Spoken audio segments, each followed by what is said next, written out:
Hello, and welcome back to Night Cosmos Sleep. Together, we are going to enter a very quiet phenomenon in astronomy, a moment in 2025 when three distant names were mentioned at the same time in the human observing sky: Lemmon, SWAN, and Dry Eye Atlas. Those three green streaks did not arrive as a warning, not as a mysterious sign of something about to happen, and they do not need to be wrapped in mystery to become captivating. They are fascinating because they are real, because they are made of ice, dust, gas, sunlight, and long orbits passing through the depths of space. Some things in the universe make us curious, not because they are loud, but because they are so quiet. A comet may have drifted through darkness for a very long time before human beings ever noticed it. It does not shine by itself like a star, does not burn brightly with a fire of its own, and does not stand still waiting to be seen. It simply follows its path, cold, small, dark, almost invisible in the vast emptiness. Then, at some point, as it moves closer to the region of the sun's light and warmth, the ice on its surface begins to change. Molecules long held in the cold escape outward. Fine dust spreads around the comet's nucleus, and from an object that once seemed almost unremarkable, a soft glow begins to form. What is strange is that this beauty does not come from exaggeration. A comet does not need to look like a fireball tearing across space. It does not need to appear as spectacular as the images in movies in order to capture human attention. Very often, in real life, a comet is only a faint, delicate smear, far harder to see than the long-exposure astronomical photographs we may encounter. Yet that very faintness is what makes it memorable. Behind a very weak trace against the sky, a quiet physical process is taking place. Ice turning into gas, dust being pushed away, sunlight touching ancient material, and the comet's tail slowly stretching through space. October of 2025 became special because, during the same period, astronomy lovers were paying attention to three different green-tinted objects. Lemmon and SWAN were two comets that could be more favorable to observe under a sky dark enough, with little moonlight and little light pollution. 3. Atlas opened a deeper layer of the story because it was identified as an interstellar object, a visitor from beyond the solar system. That pairing alone is enough to stir curiosity. On one side are comets that people might hope to find with binoculars or through long exposure images. On the other is a piece of material passing through the region around the sun, after arriving from the space between the stars. If we only hear about it in passing, it is easy to imagine that these three comets were somehow creating a deliberate phenomenon together. But astronomy is often more beautiful when we look at it calmly. They do not need to line up, do not need to move in some strange formation, and do not need to carry a secret message for Earth. The rarity lies in the timing of observation, in the way different orbits happen to bring several comet stories into human attention at once. The universe sometimes creates moments like this, not to foretell anything, but to remind us that the space around us has never truly been still. Lemmon can be thought of as a comet of waiting. It did not enter the story through a grand spectacle, but through a faint point in observational data. At first, it resembled many other small objects in the sky, worth noticing only to those patient enough to follow its motion night after night. But comets always carry a measure of uncertainty. As they come closer to the sun, some become brighter than expected because their surfaces grow more active, releasing more gas and dust. Others remain very faint, as if revealing only a small part of themselves before continuing onward in silence. That uncertainty is what makes Lemmon the kind of visitor that leaves observers both eager and patient. SWAN brings a different feeling, like a discovery found within the silence of data. Some comets are not discovered through a direct look into a ground-based telescope, but through images sent back by spacecraft while they observe the sunday. A tiny bright point, if it were standing still, might be nothing more than part of the background sky. But when it moves across multiple frames, when its position changes in a way that does not match the distant stars, it begins to become a clue. From that very small motion, observers can trace the orbit, check the data again, and realize that a new comet has just entered human awareness. And 3I, Atlas carries the story farther beyond familiar territory. It does not merely make us think of a comet moving around the sun on a long-period orbit. It evokes the feeling of material arriving from somewhere else. An interstellar object does not belong to the solar system in the way ordinary comets belong to the sun's family. It passes through, is discovered, is tracked, and then will leave. There is no close encounter with Earth, and no danger that needs to be imagined. What matters is its origin. A piece of material that may have formed around another star system, drifted through interstellar darkness, and then happened to pass through a region where human beings could observe it. That thought alone is enough to make the story feel much larger. When we look at an object like 3I, Atlas, we are not simply looking at a weak point of light. We are looking at the possibility of comparing material from the solar system with material that once belonged to somewhere far more distant. Its dust grains, its layers of ice, and the gases released as it approaches the sun may carry information about the environment where it formed. Scientists do not open it like a box, and they do not touch it directly with their hands. They read it through light, through its orbit, through changes in brightness, and through the thin cloud of gas that surrounds it when that cold object begins to respond to our Sunday. The green color of these comets also needs to be understood with the same gentleness. In photographs, the green hue can look very clear, very deep, almost like a cold glow breathing in space. But that color is not magic. It is often connected to molecules in the gas around a comet's nucleus as they are excited by sunlight. A camera can gather light for many seconds or even many minutes, while the human eye lives only in brief moments. So what appears magnificent in a photograph may, in real life, be only a thin and modest trace of light, requiring a truly dark sky and very patient eyes to recognize. That does not make a comet any less beautiful. On the contrary, it makes its beauty more real. A comet does not promise to overwhelm us immediately. It asks us to step away from lights that are too bright, to let our eyes adjust to the dark, and to allow the rhythm of looking to slow down. We may have to find the right direction, wait for the right time, avoid moonlight, and accept that what we see may not resemble the dazzling images online. But once we understand that this tiny faint smear is ancient ice and dust moving through sunlight, its modest presence becomes part of its beauty. In daily life, we are used to things that are clear, close, and touchable. A road, a room, a glowing screen in front of us, a familiar sound in the city. But astronomy often begins with things we cannot touch. It teaches us to look at a very faint point of light and imagine distance. It teaches us to hear a very large number and understand that near Earth in space can still mean an enormous separation. It teaches us that things that appear small in the sky may carry a history longer than any human memory. The 3 green comets of 2025, then, are not a story to rush toward a conclusion. They are more like an invitation to move slowly through many layers of understanding. From the first curiosity of hearing that 3 green streaks were noticed during the same period, we can move toward the question of what a comet truly is. From their green color, we enter the way sunlight makes matter glow. From Lemmon, we feel the waiting of the observer. From SWAN, we see the quietness of data-driven science. And from 3I, Atlas, the imagination is drawn beyond the familiar boundaries of the solar system, toward places where matter may wander between the stars for very long spans of time. Perhaps the most beautiful part of this story is that it needs no added fear. The universe is already wide enough, deep enough, and strange enough when we simply tell the truth about it.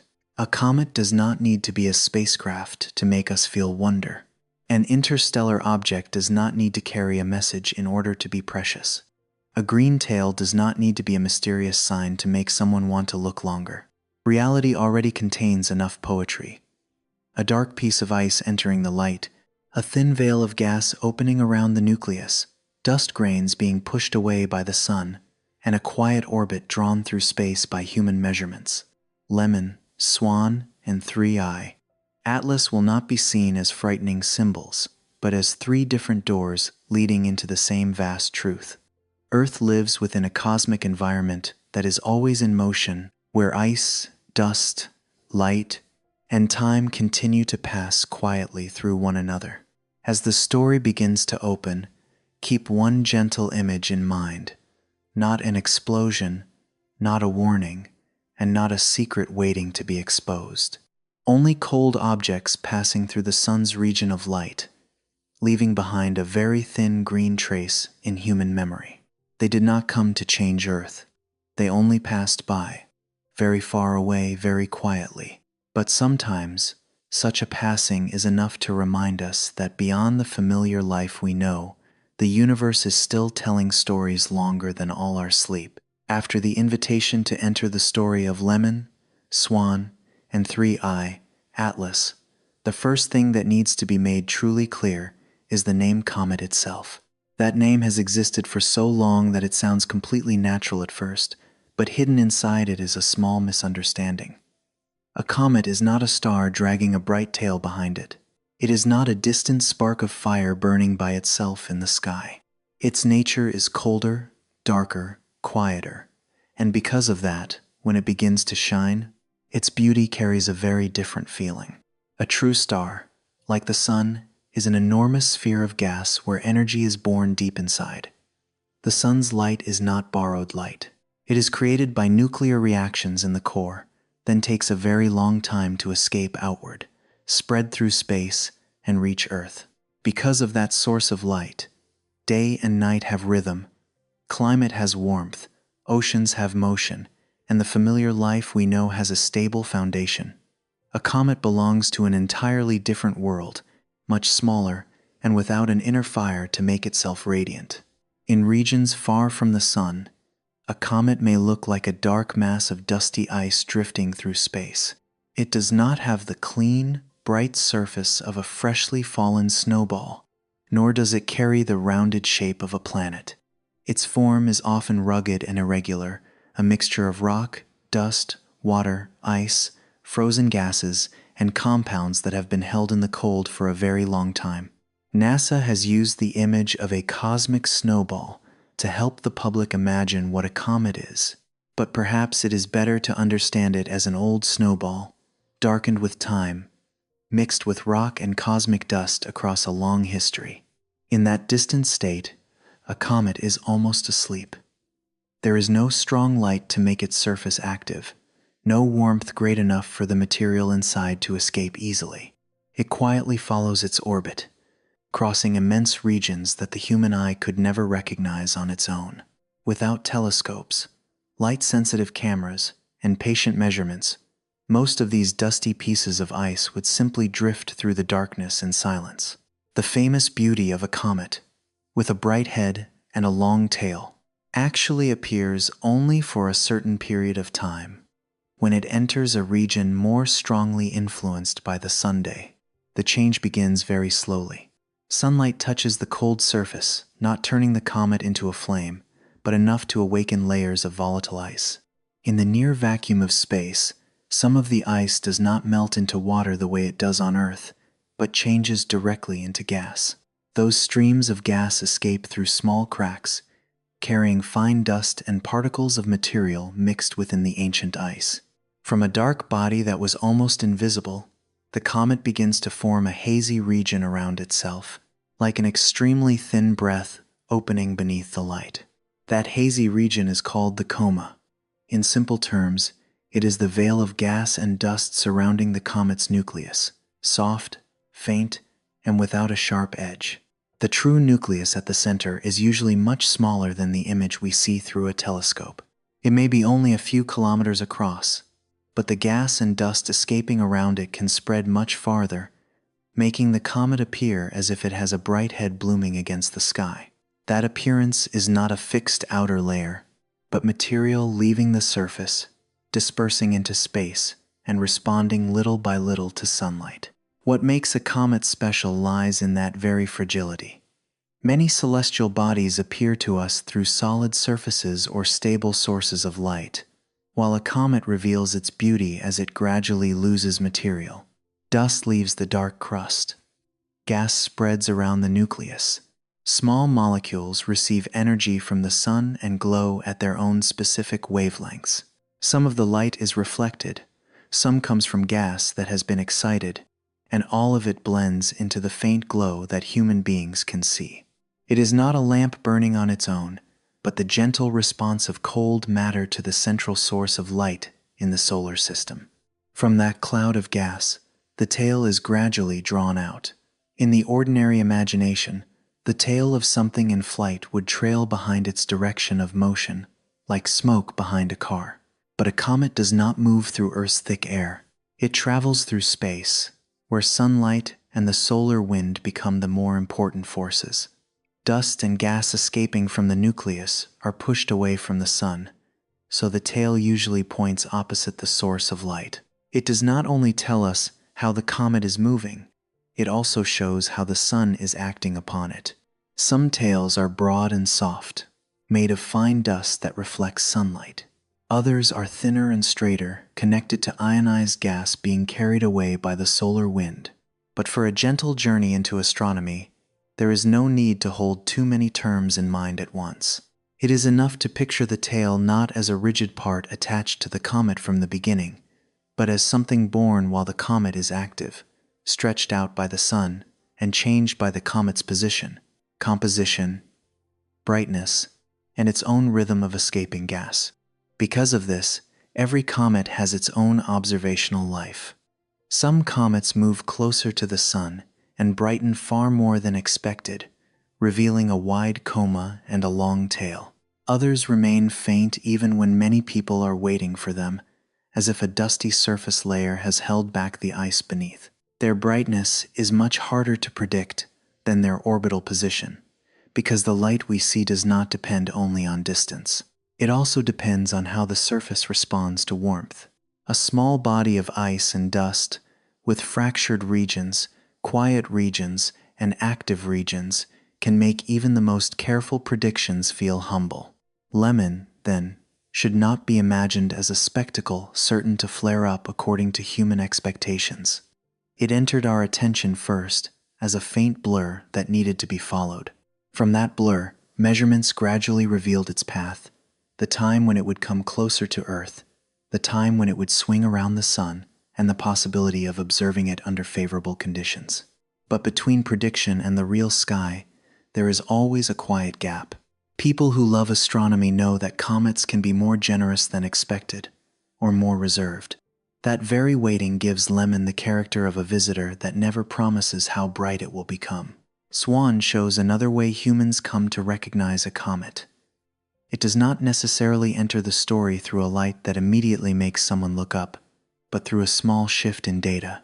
Images from a sun-observing spacecraft contain many technical details, many points of light, and background noise. Yet within that stream of data, a faint spot that changes position can become a clue. When several frames are placed side by side, that quiet motion begins to matter. A new comet does not need to stand out from the beginning. It only needs to be different enough for patient eyes to notice. 3I Atlas carries the story even farther, beyond the familiar range of comets born within the solar system. Although its origin lies outside our planetary system, the way humans recognize it is still tied to very natural signs. A cold object passing through a region closer to the sun, revealing dust and gas, and then being followed through light. It is precisely this comet-like activity that makes it such a special object for science. It does not need to be imagined as anything artificial.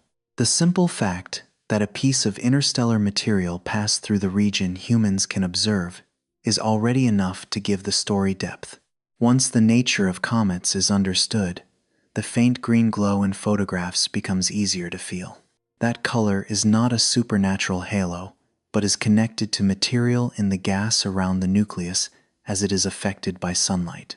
A camera can gather light for many seconds, or even many minutes, bringing out details the human eye has difficulty catching.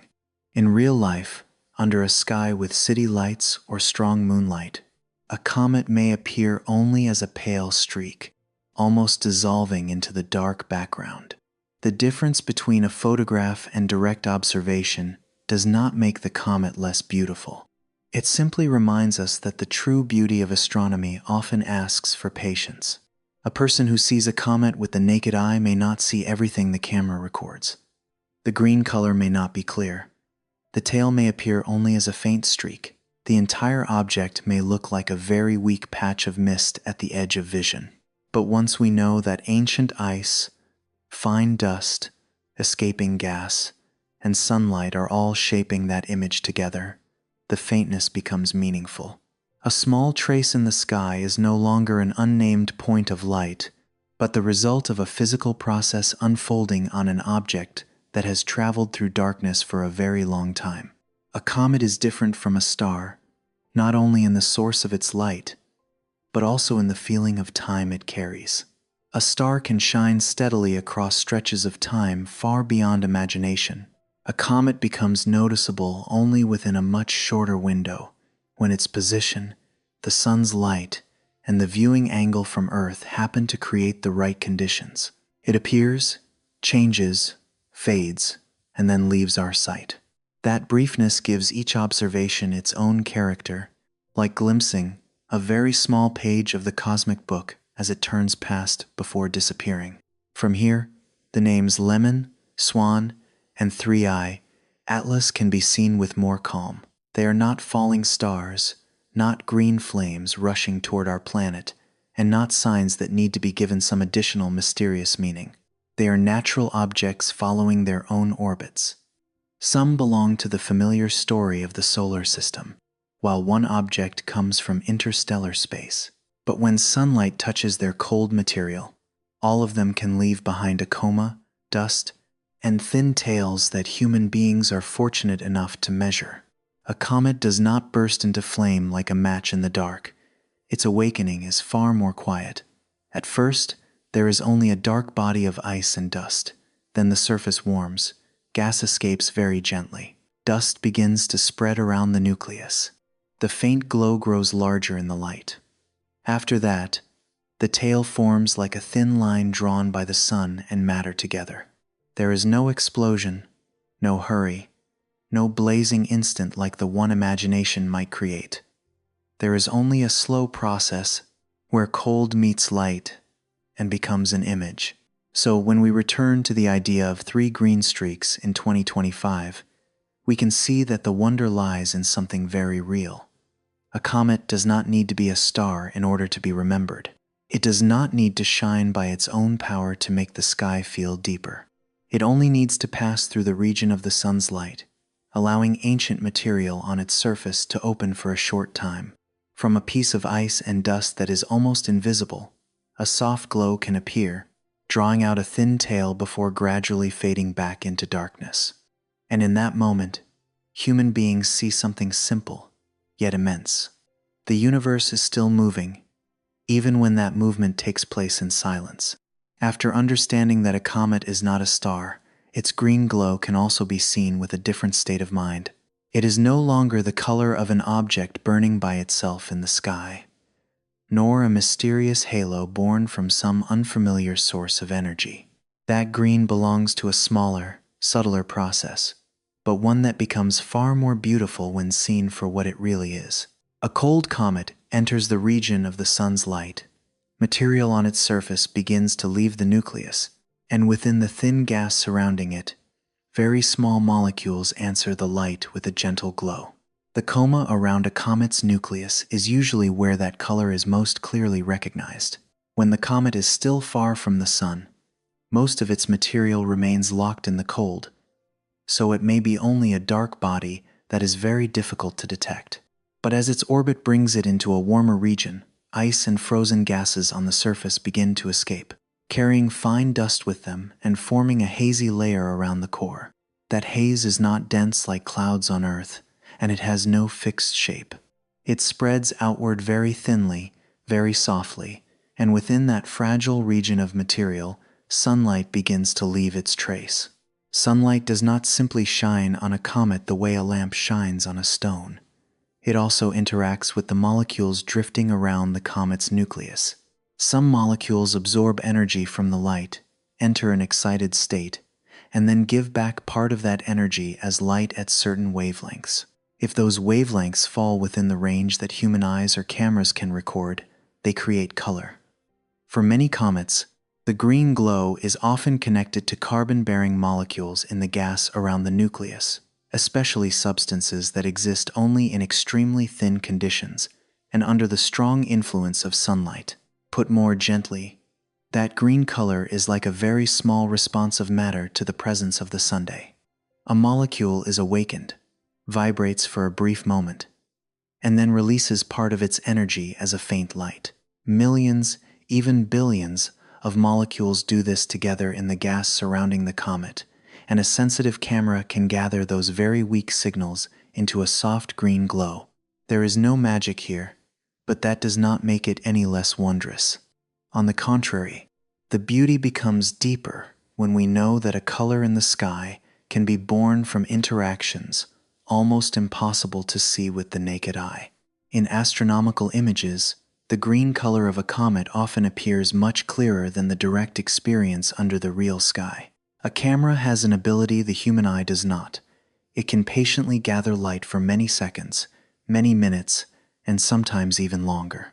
Each faint particle of light from the comet's coma is recorded, gradually accumulating on the sensor, then appearing as an image with clearer color and structure. The human eye lives in a much shorter moment, constantly adapting to darkness, moonlight, city lights, and many other sources of illumination.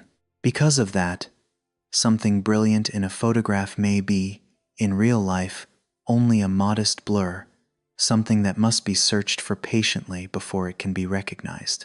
This is especially important when hearing about green comets such as Lemmon or SWAN.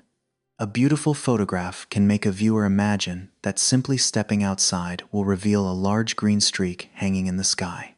Reality is usually gentler, more reserved, and less dramatic.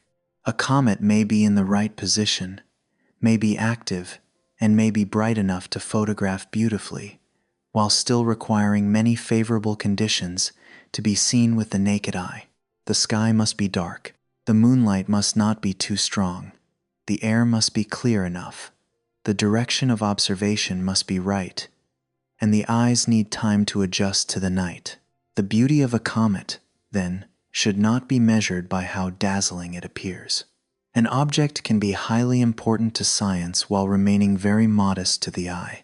It does not have to glow an intense green, does not need to drag a bright tail across half the sky, and does not need to astonish the observer immediately. Some astronomical moments are beautiful precisely because they are fragile. The viewer has to slow down, step away from artificial light, let the eyes adapt to the darkness, and only then recognize a faint trace that truly exists out there. Photographs of comets are also not exactly direct copies of what the human eye sees. To bring out the head, the coma, the tail, and the faint structures around a comet, astrophotographers often use long exposure times, combine many frames, adjust contrast, or photograph through different filters. These techniques do not mean the image is artificial. They help draw out of the darkness the signals that the human eye is too weak to hold on to. But viewers need to understand that the green glow in a photograph is the result of both real material and the way a camera records light, not a promise that the real sky will show the same level of brightness. For that reason, a green comet can look very different from one photograph to another. Some images emphasize the coma around the head, making the blue-green color look deep and smooth. Others focus on the dust tail, creating a pale yellow, gray-white, or cool blue impression depending on how the image is processed. Some photographs are taken under dark skies, with good equipment and long exposure times, so the comet appears far richer in detail than it would in a shorter exposure. These differences do not take away from the scientific truth behind the comet. They simply show that the light from a comet is so faint that the way we record it also becomes part of the story. The green color also does not necessarily spread evenly across the entire comet. The region around the head is often where this color stands out most, because that is where newly released gas from the surface is still relatively concentrated near the nucleus. As material is pushed farther away and remains under the influence of sunlight and the solar wind for longer, its composition and state can change. The dust tail may reflect sunlight in paler colors, while thinner regions of gas may appear differently, depending on the wavelengths being recorded. So a comet is not an object painted in a single color, but a changing structure where light, gas, and dust create many layers of tone together. Looking a little deeper, that green color also tells us about the fragility of matter in space. The molecules producing light in the gas around a comet do not last forever. They can be broken apart by sunlight, carried away by the solar wind, or diluted as the coma expands into open space. So the green glow is not a durable layer of paint covering the comet. It is more like a moment of reaction that is continually unfolding. Material escapes, receives energy, glows, and then gradually fades into the larger emptiness. That temporary existence gives the green light a feeling that is very light, very distant, and very fitting for the slow rhythm of observation on a quiet night. This is also why a green comet should not be called a sign of extraterrestrial life or a mysterious form of energy. Such phrases may create curiosity for a moment, but they blur the real beauty of the phenomenon. Science does not need to take away wonder. It simply places wonder where it truly belongs. A carbon-bearing molecule glowing under sunlight may not sound like a sensational story, but it brings us closer to the way matter in the solar system works. A faint green color, when understood through light, gas, and time, can be far more beautiful than any mysterious rumor. When thinking of Lemmon, we can imagine a pale green coma opening around a dark nucleus, awakened by the sun after a long journey through the cold. When thinking of SWAN, we can remember that this color may be recognized more clearly in images and data, where a camera is far more patient than the human eye. And with 3i, Atlas, if it reveals comet-like activity, the light signals around it become even more valuable because they may help scientists infer something about material from a source beyond the solar system. In all three cases, the green glow is not decoration, but a trace of composition, activity, and the relationship between a cold object and the light of a star.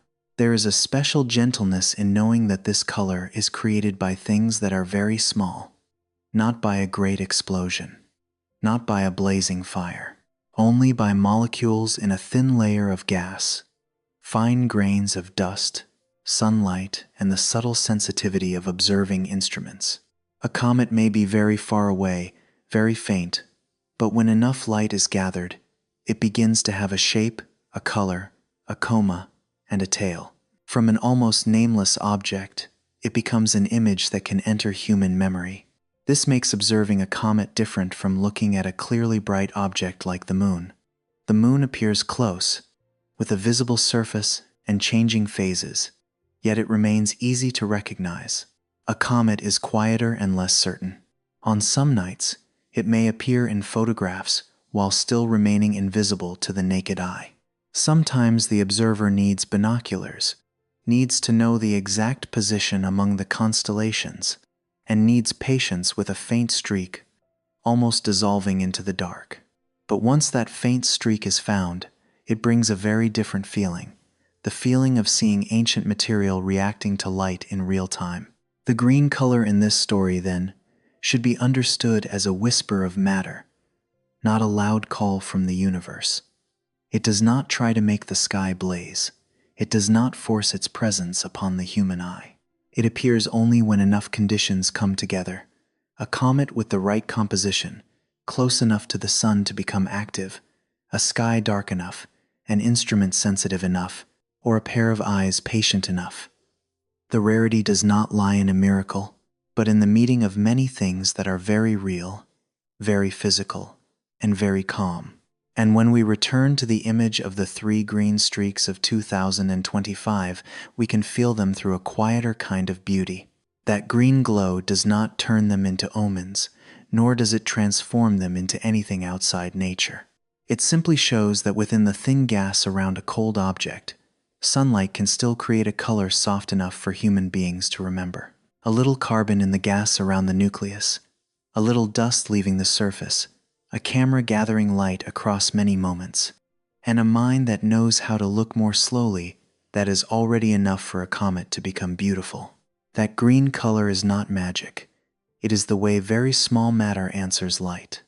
A molecule is awakened by the sun, then gives back part of its energy as faint illumination. In a long exposure photograph, those weak signals accumulate, soft and cold, like a green breath dissolving among the stars. Even if, in real life, the human eye sees only a pale streak, the beauty is not lost.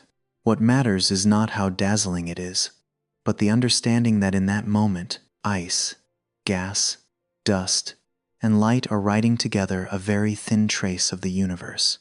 From the story of the comet's fragile green glow, the name Lemmon begins to appear as the first character in this journey.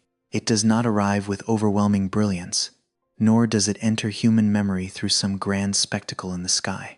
Lemmon comes from the world of tiny points of light, quiet images, repeated measurements across many nights, where an object only has to shift slightly against the starry background to open a question. In astronomy, many discoveries begin in just such a quiet way. A faint blur draws little attention from the naked eye, but under the patience of a telescope, it gradually gains a position, an orbit, a name, and then becomes a visitor awaited by the entire sky of October 2025. Lemmon's designation is C. 2025A6. It was discovered on the 3rd of January 2025 at the Mount Lemmon Observatory in Arizona, in the United States. That name preserves a trace of the place that first helped humans recognize it. A high, dry, clear mountain region where the atmosphere is thinner and more stable than it is above brightly lit cities. At observatories like this, the sky is not only a dark space to look into. It becomes a living map, recorded by sensitive cameras, compared from night to night, and read through coordinates, brightness, and the extremely small motions of objects passing through the solar system. At the time it was recorded, Lemmon did not yet have the appearance of a beautiful comet in the popular imagination. There was no clear green tail, no large coma appearing like a complete photograph, no spectacle that immediately made the public speak its name. It was only a faint point in observational data, so small that, placed among countless stars and distant galaxies, it was almost swallowed by the speckled brightness of the image. The difference lay in its motion.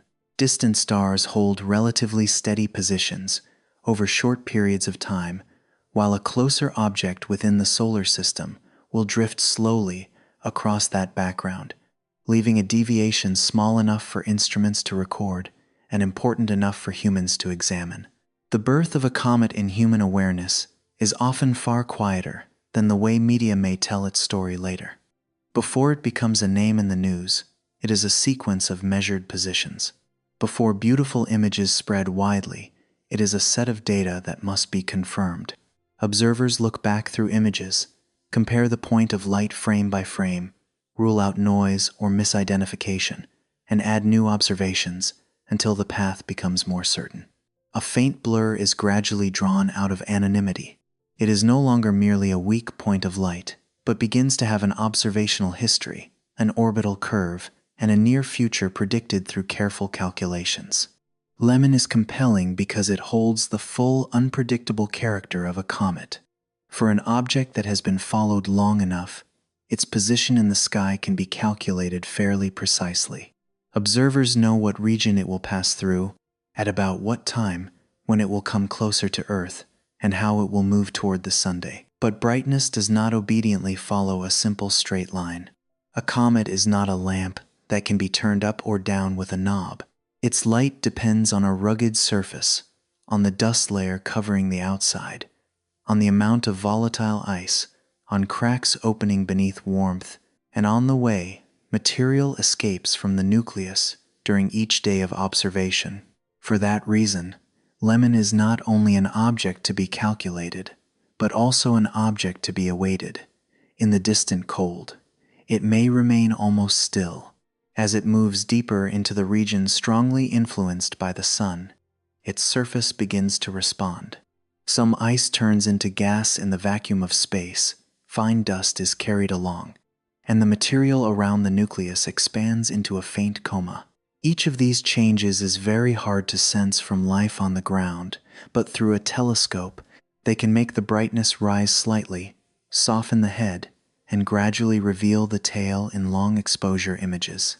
An object that once looked like a weak dot in data begins to take on the shape of a comet waking up.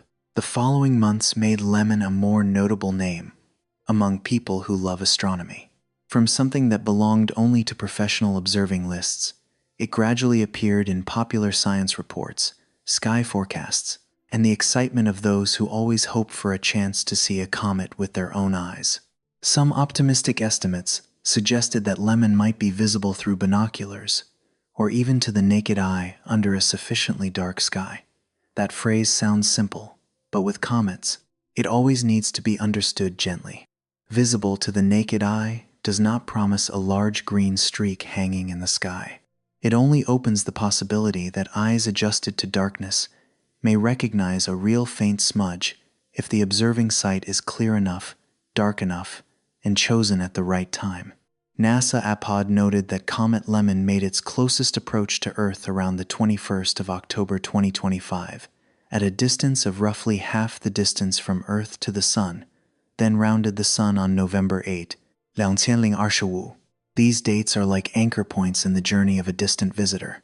Observers can use them to plan, check the sky, follow the comet's position on star charts, and look for a night with fewer clouds. Yet those numbers do not turn Lemmon into a guaranteed performance. They only tell us when the observing window becomes wider, while the comet's visible brightness still depends on the delicate activity taking place on its own surface. That uncertainty gives Lemmon a vivid character of its own. A total solar eclipse can be predicted down to the minute, along a precise path across Earth's surface. A bright planet like Venus can be found more easily because its brightness is steady and its position is clear. A comet is different. It may surprise observers with a stronger brightening than expected, or it may retain a modest appearance even when the geometry seems favorable.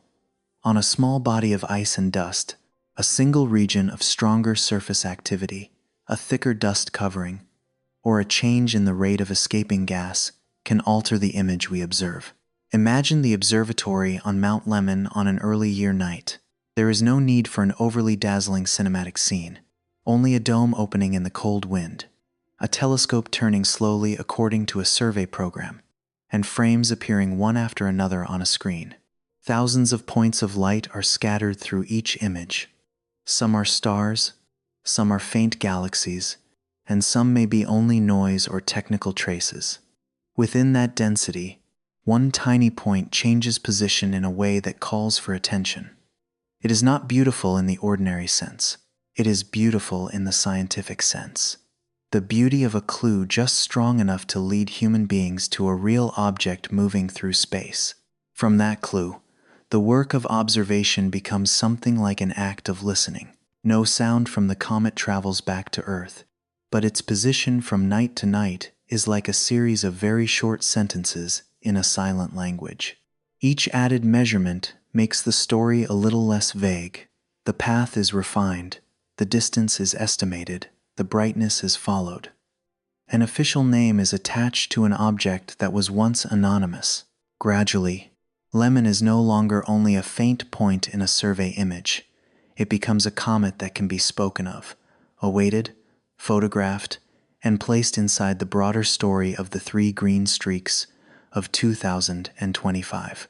In that process, public interest arrives later than the patience of science. The first people to know Lemmon did not see it as a strange symbol in the sky, but as an object that needed to be confirmed and followed. The more data was gathered, the clearer its image became in human understanding. Then, at a certain point, the name stepped out of tables of numbers and reached people who love the sky. Some began looking for new images. Some checked whether the sky where they lived was dark enough. Some prepared binoculars, cameras, tripods, star charts, or simply a quiet stretch of time to try to find a faint streak in the sky. For anyone who has ever waited for a comet, that anticipation feels very different from waiting for a loud event. It contains many silences. The observer must let the eyes adjust to darkness, avoid direct lights, be patient with a sky that may be covered by clouds, and accept that the object being searched for may not appear the way it does in a processed photograph. The fainter a comet is, the more that experience asks for softness in the way we look. Sometimes it is necessary to look slightly away from the exact spot, because the edge of the retina is more sensitive to faint light. Sometimes binoculars must be used to sweep slowly across the indicated region of sky. These small actions turn observation into a calm ritual rather than a hurried hunt. Lemmon suits that feeling. It does not force its presence onto the viewer, but lets the viewer approach it slowly, through knowledge and preparation. A sky visitor like this does not need to be the brightest in order to be memorable. It only needs to be real enough, fragile enough, and connected enough to sunlight to raise questions about ancient materials drifting through the solar system. To see Lemmon, even only in an image, is also to see a process unfolding: ice leaving the surface, dust spreading into space, gas forming a faint coma, and a tail being stretched out under the influence of the sunday. There is a paradox in that beauty. Lemmon becomes more visible by losing material. The gas and dust leaving the nucleus are exactly what allow humans to recognize it as a comet. The more active an object becomes, the more chance its surrounding coma has to expand. The more likely its tail is to appear in images, the easier its green color becomes to record with a sensitive camera. The beauty of a comet, then, is not an unchanging wholeness, but a temporary opening. It shows human beings a very small part of itself while passing through the region of light, then continues to change along its long path around the sunday. Beautiful images of Lemmon, if taken under good conditions, can make it look like a faint green jewel among the stars. But beneath that softness is a physical structure full of motion. The comet's nucleus remains small and dark. The coma around it can be much larger than the true nucleus. The tail is not a solid object, but dust and gas being drawn away by sunlight and the solar wind. The green color is not a coat of paint on the surface, but a trace of molecules in the gas being excited by sunlight. The most beautiful image does not erase the scientific truth. It makes that truth easier to feel. What makes Lemmon the opening character of this journey is its relative closeness to the experience of observation. People who love the sky can think of it alongside simple tools: a pair of binoculars, a star chart, a place darker than the city, a night with little moonlight. SWAN will take the story in another direction, where data from a sun-observing spacecraft reveals a new visitor. 3I Atlas will widen the view toward interstellar space, where an object from beyond the solar system passes through the region around the sunday. Lemmon stands first as a symbol of waiting, a comet that may be searched for, followed, and hoped to brighten during a rare observing season. From this point of view, Lemmon does not need to be exaggerated. It does not need to become an unprecedented phenomenon, nor does it need to be described as an object rushing toward Earth. Astronomical distances remain immense, even when reports use the word close to describe a more favorable observing moment. Lemmon's value lies in something quieter. It shows how a small body of ice and dust in the solar system can move from anonymity into recognition, from faintness into observability, from a dot in data into an image beautiful enough to make people want to look up. In science, that journey is already remarkable. Each milestone of Lemmon, from its discovery in early January to its closer approach to Earth in late October, then its passage around the Sun in early November, resembles alternating bands of light and shadow along a curve far longer than the brief attention of human beings. For the comet, October 2025 is only a small part of its journey. For observers, it is a rare window in which to encounter it. Those two timescales meet in a single moment. The object passes through the right place to be seen more clearly. Humans have enough instruments to record it, and the sky becomes the place where a faint point suddenly has meaning. This brief meeting leaves behind more than a beautiful photograph. It leaves data about brightness, position, the shape of the coma, and the length and direction of the tail. It helps astronomers understand more about how material on the surface of a comet responds to the sunday. It also gives people who love the sky a very particular feeling, the feeling of living at the same time as an object appearing within a short observing window, knowing it will not remain forever, knowing that each clear night may be a small chance to see it either more clearly than the night before or fainter than predicted. Lemmon does not enter the story with a great explosion. It appears like many other comets, small, faint, modest, almost lost against the starry background. But in astronomy, the faintest things are sometimes the ones that need to be followed the longest. A weak point of light can carry an entire orbit. A small shift can open months of observation. A pale green coma can speak of ice, dust, light, and time. From a faint dot discovered on Mount Lemmon, Comet C 2025 A6 gradually becomes the first visitor in the story of the three green streaks, reminding us that the beauty of the sky does not always begin with brilliance. Sometimes it begins with a very small signal, quiet enough that we have to look longer. Lemmon becomes memorable not only because it brightened from a faint dot, but also because of the very long blue-green tail recorded through the lenses of astronomers. That tail stretched more than 12 degrees across the sky, about 25 times the apparent size of the moon. At first, this number can easily make the imagination build an enormous scene, as if a blue band of light were hanging directly overhead. But the sky is not measured the way the ground is. In astronomy, numbers like 12 degrees describe the viewing angle from Earth, not a true length placed beside the moon. The full moon feels very large to human perception, especially when it rises near the horizon. But in the sky, it is only about half a degree wide. If a comet's tail extends more than 12 degrees, it means that from Earth's point of view, it occupies a very broad stretch of sky, many times the moon's apparent diameter. That does not mean the tail is located near the moon, and it does not mean we are comparing the true sizes of the two objects.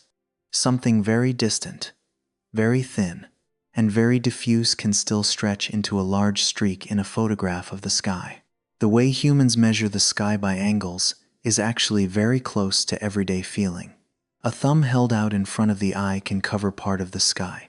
A hand spread wide at arm's length can estimate a larger region. These simple measurements remind us that the sky is a space seen from one particular position. Everything in it does not lie on the same flat surface, even though the human eye often feels as if it does. A comet, a planet, a distant star, and the moon can all appear within the same field of view, while each one exists at an entirely different depth. Lemmon's tail is not a solid object stretching through space. It is a stream of extremely thin dust and gas escaping from the comet's nucleus, then being pushed away by sunlight and the solar wind. Because that material is so diffuse, the naked eye may recognize only the brightest part, or may not see it clearly at all if the sky is not dark enough. An astronomical camera is more patient. It gathers light over a long period of time, bringing out very faint regions that the human eye has difficulty holding on to. Because of this, the blue-green tail can spread widely across an image, soft as a cold mist among the stars. That great apparent length does not make Lemmon dangerous or unusual in any frightening sense. It simply shows that a comet can create very large structures from an extremely thin amount of material. A small comet nucleus can leave around itself a broad coma and a long tail because space has no hard surface to hold everything in place. Dust, gas, light, and motion shape a form that is always changing. Each photograph, then, is like a very brief slice of that process, recording the comet's appearance at one moment along its journey. Perhaps the most beautiful thing about Lemmon's tail lies in its fragility. It is long in angular measurement, wide in photographs, but not heavy or dense. It is like a trace drawn with material so thin that it almost dissolves into the dark. Human beings see it because of sunlight, because of sensitive cameras, because of a sky dark enough, and because of the patience of observation. A tail many times longer than the moon's apparent width does not need to overwhelm us with brilliance. It only needs to appear very gently, reminding us that in the universe, the most delicate things can sometimes spread so widely that imagination has to slow down in order to understand. From Lemmon's long blue-green tail, the story shifts to another kind of discovery, quieter and more modern. Not every comet enters human awareness through images from a telescope placed high on a mountain. Some objects are found in streams of data that were not created to become beautiful pictures for the public. They lie among technical frames, among tiny points of light, among measurements of the sun and the environment around it. SWAN belongs to that kind of discovery, a comet recognized not only by looking up at the sky, but by the ability to slowly read signals drifting across a screen. Its full name is C 2025 R2 SWAN. This comet was discovered in September 2025 by the Ukrainian astronomer Vladimir Bezugly through images from NASA's SOHO spacecraft. SOHO stands for Solar and Heliospheric Observatory, which can be understood as an observatory for the Sun and the region of space influenced by the Sunday. It was not a spacecraft launched only to search for comets, but while observing the Sun, its data sometimes reveals icy visitors passing through the inner region of the solar system. This gives SWAN a beauty of its own. Lemmon evokes the image of an observatory on a mountain, where the sky is photographed night after night, and a faint point shifts against the background of stars. SWAN feels more like a sign found in a quiet workspace, where someone looks through solar observations, compares frame after frame, and recognizes that one small point is not standing still. Those images do not necessarily have a beautiful composition or dazzling color. They are scientific data, created for measurement, monitoring, and analysis. Yet within something that may seem dry and purely instrumental, a new comet can quietly appear. Imagine a computer screen in a dark room. On it are image frames sent back from a spacecraft. Observing the Sunday, bright regions, dark regions, streaks of noise, stellar points, and faint structures appear in a way very different from processed astronomical images made for a general audience. The observer is not looking for a brilliant scene, but for a difference. A small point of light appears in one position, then shifts slightly in the next frame. That motion is very slow, very easy to miss, but in astronomy, sometimes a tiny deviation like that is enough to open the name of a new object. SWAN differs from Lemmon not only in how it was discovered, but also in the feeling it brings to the story. It reminds us that modern science is no longer only the image of a person standing beneath the sky with a telescope. That remains beautiful and important, but beside it is another world. A world of spacecraft, sensors, archived data, image, processing software, and eyes patient enough to recognize what is unusual. Humans look toward the sun to understand the solar wind, radiation, the plasma environment, and the motions around the central star. While that is happening, a comet can accidentally pass through the observing region, leaving a small trace in the data. The human eye on the ground did not necessarily see SWAN from the beginning. An instrument in space recorded the light. The data was transmitted back to Earth. An observer reviewed it, compared it, checked the motion, and confirmed that the faint point did not belong to the fixed stellar background. Through many intermediate layers like this, a natural object was recognized. This feeling is very different from seeing a comet with the naked eye, but it is no less poetic. It shows that human curiosity has expanded beyond biological eyes, borrowing machines to see regions of light that the unaided eye cannot hold on to by itself. The name SWAN is also tied to a special way of observing. On SOHO, there is an instrument called SWAN, a system connected to the solar wind and patterns of distribution in the space around the Sunday.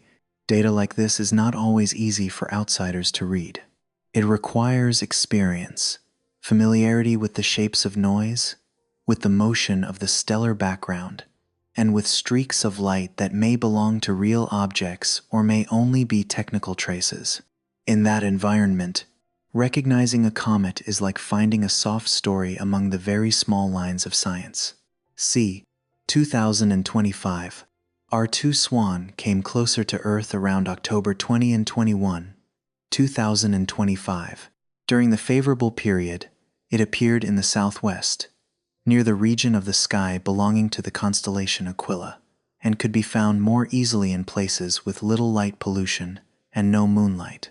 For many observers, binoculars remained a more practical choice than the naked eye, especially when the comet appeared only as a weak patch of light. In the southern hemisphere, observing conditions were considered more favorable, making SWAN a name people were waiting for in the same season that Lemmon was also drawing attention. Even so, the phrase, visible to the naked eye, needs to be understood very gently. A comet is not like the moon, stepping out of the darkness with a clear shape for everyone to see. If city lights wash out the sky, if thin clouds drift through, if the moonlight is too bright, or if the observer does not know the right region of sky to search, SWAN can disappear from direct experience. Binoculars become a better companion, not because the comet is not there, but because its light is too soft for eyes accustomed to city life to catch easily. The constellation Aquila suggests a wide and layered sky. Its name may make the listener imagine a great bird flying across the heavens, but in reality, it is a defined region that helps humans navigate among countless points of light. A comet passing through that area does not truly belong to the constellation. It only appears in the same line of sight from Earth, drifting in front of stars that are much farther away. The sky often gives the impression that everything lies on a single curtain, but astronomy always reminds us that behind that curtain is an immense depth. SWAN, then, feels both near and far at the same time. Near, because it was spoken of during a specific observing season, with a direction to look, a window of time, and the possibility of appearing in the binoculars of people who love the sky. Far, because it is still a small object moving through space, recognized through data from a spacecraft, existing at distances that do not belong to everyday intuition. That combination softens the story. A person can stand on the ground and look toward the southwest on a dark night, while the origin of the comet's discovery comes from frames sent back by an instrument beyond Earth. There is a quiet beauty in a comet being found through solar data. The sun is the source of light that wakes the comet, and it is also the object SOHO has been watching for a long time. Humans point instruments toward the central star to understand the streams of particles and light flowing outward from it. Within that line of research, a cold object passes close enough to appear in the observations. In the same story, then, the sun is both the source of energy that makes the comet active and the reason the observing instruments are there to record it by chance. Discoveries like this give modern astronomy a different depth from the age when people relied only on the naked eye. In the past, a bright comet could draw the attention of an entire community because it appeared clearly in the sky.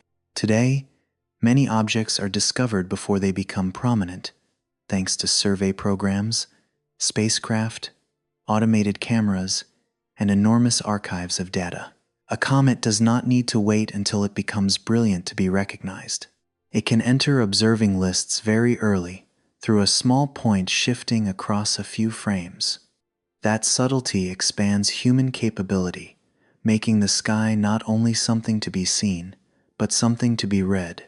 Reading data is also a very slow form of observation. It does not have the direct romance of standing beneath a dark sky, but it has the quietness of someone patiently placing many images side by side.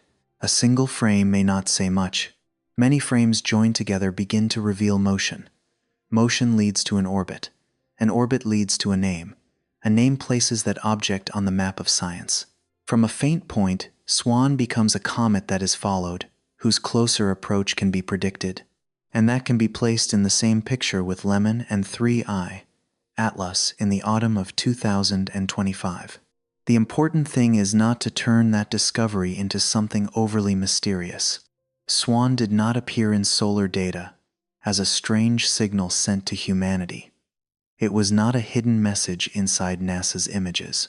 It was simply a natural object passing through the observing region of an instrument, different enough to be recognized by someone who knew how to look.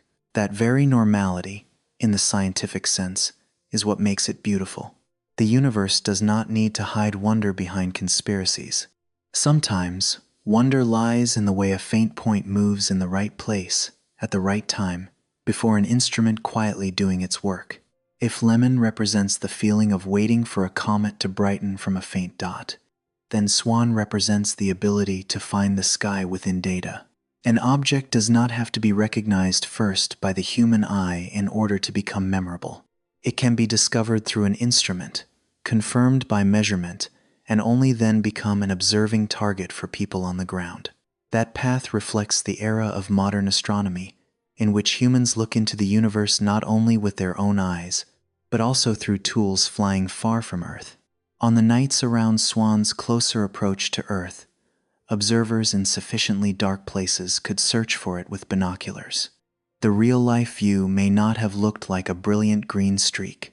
It may have been only a faint, soft patch of light, almost blending into the starry background if the sky was not truly clear. But behind that blur was an entire journey of recognition, from SOHO data, from the patient eyes of its discoverer, from confirming measurements, to the moment someone on the ground tried to find it in the real sky. The beauty of SWAN, then, lies not only in the comet itself, but also in the way humans came to meet it. A spacecraft observes the Sunday. An astronomer reviews technical images. A faint point moves from frame to frame. A new name is entered into the list. Then people who love the sky in many places begin asking whether they might be able to see it. From space to a screen, from the screen to a star chart, from the star chart to the eyes of an observer, SWAN passes through many layers of awareness before becoming a streak of light people wait for. Some comets are found when humans look up at the sky. Others are found when someone quietly looks into data. A small point of light, almost unremarkable, shifts from one frame to the next. From that motion, a new visitor is named. SWAN reminds us that in science, beauty does not lie only in the final image, but also in the journey of recognizing it. The silence of data, the patience of the observer, and the ability to see a comet in places that seem meant only for the Sunday. SWAN carries the story from the directly observed sky into the world of solar data, while Lemmon preserves the feeling of waiting for a visitor that might be seen under a dark enough sky. Placed side by side, these two comets create a notable moment in 2025. Not because they belong to the same mysterious caravan, and not because they are moving toward Earth in any troubling sense. What makes them special lies in the human point of view. In the same season, more than one comet became bright enough to be awaited, searched for, photographed, and mentioned in the everyday life of popular astronomy. Comets are not objects that are always clearly present in the sky. Most of the time, they are too faint, too distant, or positioned in a way that makes them difficult to observe. Some comets are recorded only by specialized telescopes. Some look beautiful in long exposure images but nearly disappear before the naked eye. For that reason, having two comets with the potential to become notable in the same season is rare. Some astronomers have remarked that periods like this do not happen often, and may only return after many years. That rarity does not need to be exaggerated. The simple fact that the sky opened two observing opportunities within a short period was already enough to catch the attention of people who love astronomy. Lemmon and SWAN did not brighten because they shared some secret connection. They followed separate orbits, carried separate histories, and were discovered through different paths. Lemmon began as a faint point in ground-based observations, gradually brightening as it traveled into the inner region of the solar system. SWAN, by contrast, was recognized in data from a sun-observing spacecraft as a small motion among technical frames. These two stories meet not in space, in the sense that the comets were traveling together, but in the observing calendar of human beings. They entered attention in the same season, when position, brightness, and sky conditions created a rare window. Astronomical coincidences are often easy to misunderstand. Human beings have a habit of looking for meaning in things that appear at the same time. If two comets brighten in the same season, imagination may want to connect them into a sign. But the universe does not need to operate like a message sent specifically to Earth. Many events happen together simply because different orbits happen to bring objects into favorable regions during the same period. One comet may become brighter because it moves closer to the Sunday. Another may become easier to observe because Earth's position at that moment creates a better viewing angle. No mystical arrangement has to be added to make the moment more beautiful. What made Lemmon and SWAN brighter during the period when they drew attention was connected to the Sunday. Both entered a region where sunlight and warmth acted more strongly on the surfaces of the comets. The distances mentioned in forecasts were on the order of about half the distance from Earth to the Sun, close enough for the activity of ice, dust, and gas to become more apparent. There, volatile materials on the surface could escape more strongly, forming a coma around the nucleus, pulling dust into space, and making the tail more visible in photographs. A comet brightens not because it burns by itself, but because the sun reveals material that was already within it. The light that observers see is the result of many factors coming together. The comet's surface must have enough active regions. Dust and gas must escape in meaningful amounts. The angle of illumination from the sun must be favorable. Earth's position needs to allow people to see it against a sky dark enough. Weather, moonlight, and light pollution also shape the final experience.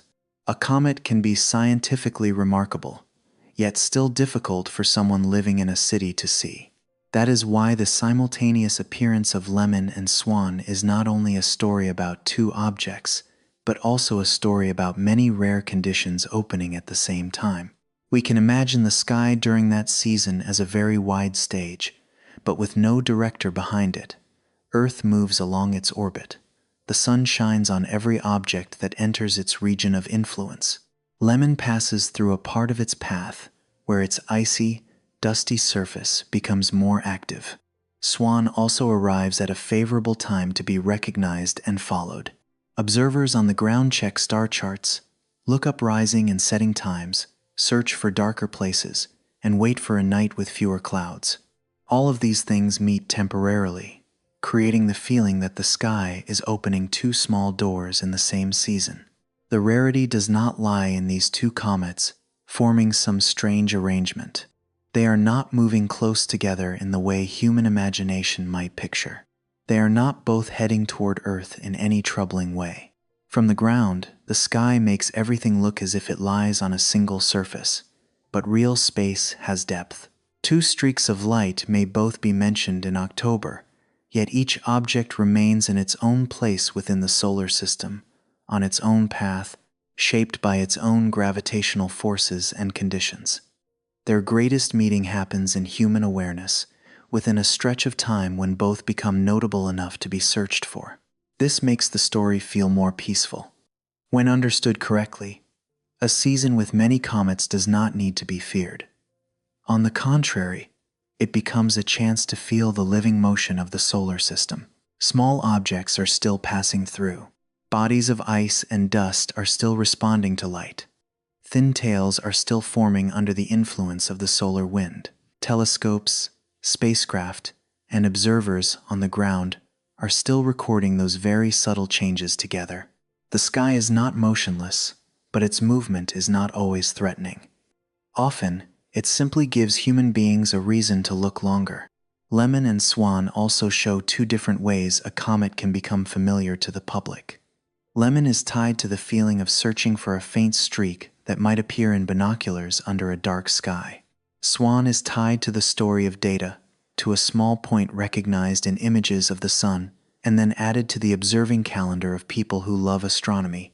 One name makes us think of high mountains and dry, clear skies. The other makes us think of spacecraft, dark screens, and technical frames. Two different paths lead to the same result. Human beings learn that a comet is passing through, and they can prepare to see it. That observing season also reminds us that astronomical beauty does not always come from certainty. With the moon, people know when it will rise and how its phases will change. With bright planets, positions can be predicted with relative stability. Comets carry more surprise. They can brighten quickly, fade unexpectedly, develop a clearer tail, or remain modest even when people are waiting for them. Those who love the sky learn to accompany that uncertainty. They are not only looking for a spectacle, but following a natural process that changes from day to day. In a season with two notable comets, that patience becomes even clearer. One night may be suitable for Lemmon while SWAN is lower below the horizon. SWAN may be more favorable from one hemisphere, while Lemmon may be easier to find at a different hour. Photographs may show both comets as beautiful, while the naked eye receives only a very faint blur. Astronomy does not always give observers the image they imagined. It often asks for preparation, acceptance, and a quiet joy in what truly appears. What is memorable is that these two comets illuminate the same idea. The solar system is not made only of large planets and familiar orbits. It also contains countless small, cold, faint objects that move through distant regions and occasionally enter the light. Most of them never become major news. Some are discovered only by machines. Some become bright enough for amateur astronomers to photograph. It is rare for several of these objects to enter human attention within a short period. The season of Lemmon and SWAN therefore feels like a gentle reminder that the sky is always more active than our everyday senses suggest. That coincidence also shows the role of Earth's position. If our planet were in a different part of its orbit, the viewing angle might have been less favorable. If the moon were bright at the right observing time, the faint streaks could have been washed out. If the comets were less active, they might have remained targets only for large telescopes. The event does not belong only to the comets. It belongs to the relationship between the comets, the Sun, Earth, and the observer. An astronomical window opens because many things fit together, then closes as the objects continue along their separate paths. So two bright comets in the same season do not need to be told as something frighteningly unusual. They are notable in a calmer way, a rarity of timing, a coincidence of orbits, a chance to see how sunlight awakens ice and dust. Lemmon and SWAN are not sending a shared signal.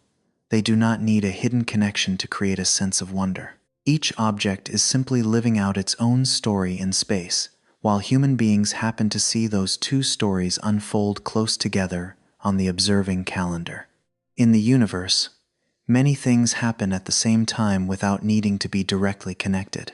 Two comets can brighten in the same season because their orbits, the sun's light, and Earth's position happen to create a rare observing window. That truth does not make the story less beautiful. It makes the story more believable, gentler, and deeper.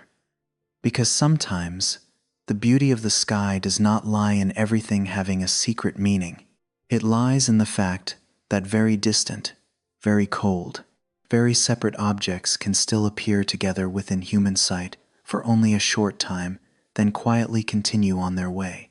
A season with many comets being mentioned can easily make imagination move faster than truth. Just hearing the phrase, "approaching Earth," may lead many people to picture an object flying close to our planet, as if distances in space were like the distances between two airplanes in the sky. But astronomy uses the word close on a very different scale. On that scale, an object described as close can still lie beyond every familiar distance of daily life, so far away that every map of the ground becomes too small to help us imagine it. The sky often misleads the human eye about depth.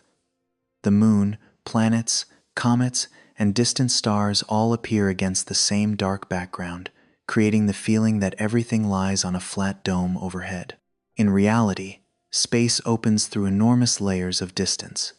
A streak of light that seems to hang among the stars may be tens of millions, hundreds of millions, or even billions of kilometers away from Earth. The human eye can see direction, but it cannot measure the depth of the universe by itself.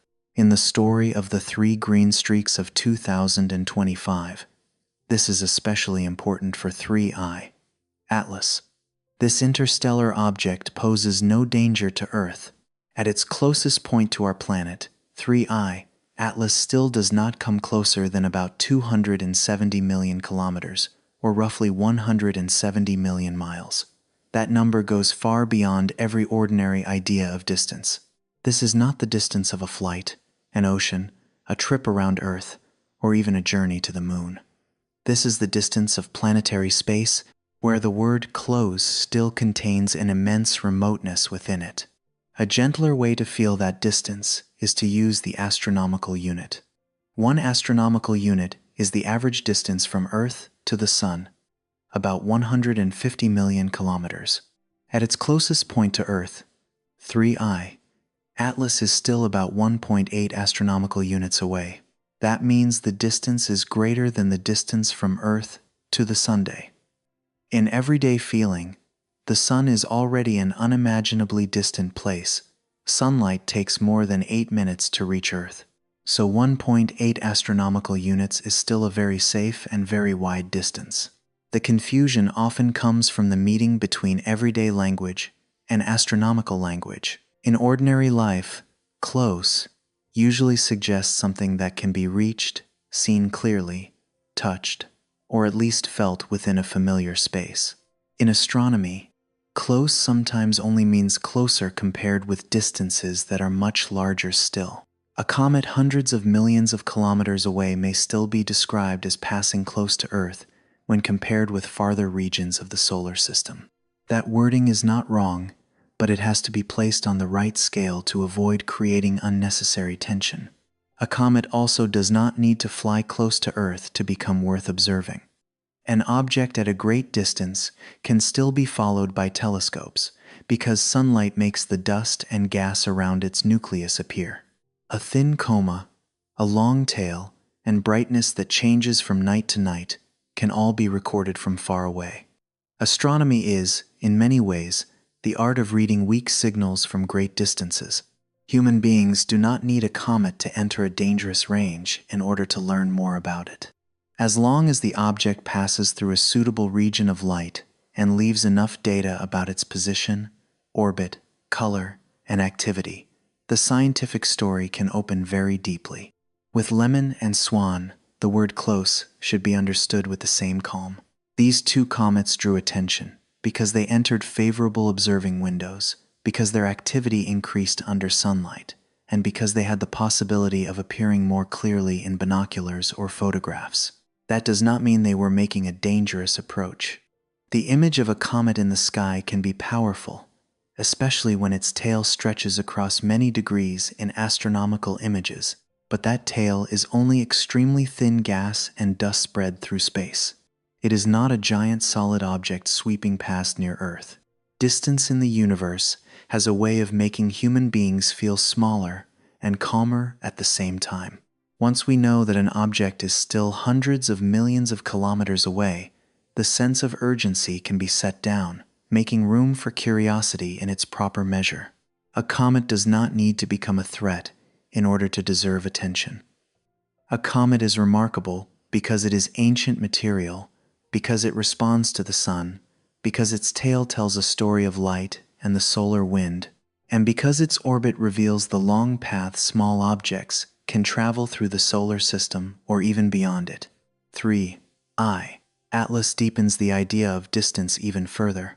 This is an interstellar object, meaning its origin lies outside the solar system. It passes through the region around the sun, is recognized by human beings, and will then continue moving away. Its great distance does not make 3I, Atlas, less important. On the contrary, that remoteness is part of what makes it such a valuable scientific target. Humans do not need to come close in order to learn something. Measurements of light, position, motion, and comet-like activity are already enough for science to ask questions about material that came from another place in the galaxy. A small streak of light in the sky can carry many layers of meaning at once. Close, in the sense that it lies within a favorable observing region. Far, in the sense that it still remains at a vast and safe distance from Earth. Beautiful in images because cameras gather light from extremely thin gas and dust. Important to science because its orbit and composition may reveal a distant origin. These layers of meaning become clearer when we do not let a single word like close pull the imagination in a sensational direction. The right view of distance makes the story gentler. There is no need to imagine 3 comets rushing close to Earth, no need to picture an approaching collision, and no need to turn the sky into a place filled with warnings. The truth is much calmer. These objects follow their own orbits. Earth follows its own orbit as well. For a short time, the viewing angle from our planet allows human beings to pay more attention to those streaks of light. The meeting takes place in light, data, and observation, not in any immediate danger. In astronomy, an object can be called close while still being farther from us than every familiar distance in daily life. The sky makes everything appear to lie on the same flat surface, while real space opens into depths that are difficult to imagine. A streak of light that seems to hang among the stars may be very far away, so far that even light needs many minutes to cross that distance. Understanding this, we can look at comets with a safer, slower, and more accurate feeling. These icy visitors do not come to threaten Earth. They simply pass through a region where human beings are fortunate enough to see them, measure them, and remember them. From the safe distances of comets described as approaching Earth, the story opens into a deeper layer, where the sky is no longer only the familiar observing region around our planet. Lemmon and SWAN have brought the listener to the beauty of comets that could be found during a special observing season, one name tied to a mountain observatory, the other tied to data from a sun-observing spacecraft. 3I Atlas brings a very different feeling, because this object does not only make human beings think of a green streak or a faint tail in photographs. It also opens the question of pieces of matter that may once have formed around other stars, far beyond the familiar region of the Sunday. The name 3I Atlas may sound like a cold code at first, but inside that naming is a very large meaning. The I in 3I stands for interstellar, while the number before it tells us this is the 3rd interstellar object identified passing through the solar system, after 1I, Oumuamua, and 2I, Borisov. A single small letter changes the entire feeling of origin. This is no longer a familiar comet born within the family of the Sun, but a piece of matter from the space between stars, happening to enter a region where human telescopes can recognize it. With Lemmon and SWAN, we are still inside a relatively familiar cosmic home. The solar system has the Sun at its center, along with planets, asteroids, comets, interplanetary dust, and distant icy regions that remain within the gravitational influence of this star. Many comets have very long orbits, disappearing from view for enormous stretches of time before returning to the inner solar system under stronger light. 3I Atlas does not give that same feeling of return. The orbit of this interstellar object shows a path passing through, not a long-term circuit bound to the Sunday. We can call 3I Atlas an interstellar visitor, as long as that image remains a gentle metaphor. This object has no intention of visiting Earth, does not choose its journey in order to meet human beings, and carries no message through the darkness. Its orbit is shaped by motion, gravity, and a very long history of matter within the galaxy. From our point of view, 3I Atlas feels like a visitor, because it appears for only a short time, is seen, measured, and then leaves the observing region. In physical reality, it is a natural object passing through the solar system, distant, silent, and not tied to any purpose meant for Earth. What makes 3I Atlas special is not closeness, because its distance from our planet remains very large and safe. The deeper value lies in its origin. An interstellar object may be a piece of matter that once formed around another star in another environment, under conditions different from those that shaped the solar system. During the process of planet formation, collisions, gravitational disturbances, or the presence of large planets can throw some material out of its original system. From there, pieces of ice and rock begin wandering through interstellar darkness, long before they ever have the chance to pass through the region around the Sunday. If a comet within the solar system can be seen as a fragment of memory from the Sun's youth, then 3I Atlas suggests the possibility of seeing a memory from somewhere else. The scientific question, then, does not stop at how bright this object becomes or how long its tail may appear. What matters more is what the composition of its dust, gas, and volatile material might reveal about the environment where it first formed. Molecules released under sunlight, colors in the gas around the nucleus, the level of activity, and changes in brightness over time can all become clues for comparing matter from beyond the solar system with more familiar comets. 3I Atlas behaves like a comet because it releases dust and gas as it passes through the region influenced by the Sunday. That feature makes this interstellar object far richer in information than a completely dark, inactive body of rock. Dust spreads around the nucleus. Gas forms a faint haze. Charged particles can be carried away by the solar wind, and heavier material creates a softer dust trace in observational images.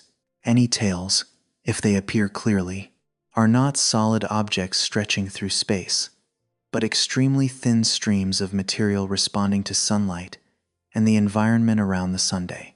That image may look like a comet, but its interstellar origin places 3I Atlas in a different context.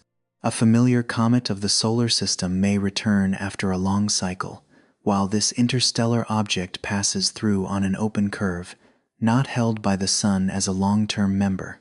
After its brief encounter within the observing region, 3I Atlas will continue moving away, back toward interstellar space. That path gives the entire story a clear sense of transience. Human beings are not witnessing a return, but a rare passage of matter from beyond the familiar boundary. Before it was discovered, 3I Atlas had been drifting through space without anyone on Earth knowing it was there.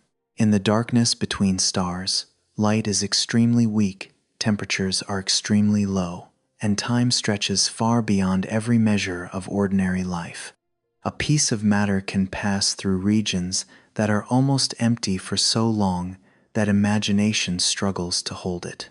Then one day, its orbit brings it within range of observing programs.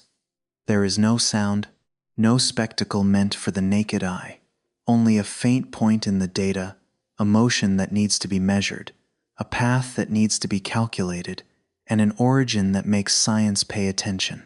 The appearance of 3I Atlas reminds us that the solar system is not an island completely separated from the galaxy.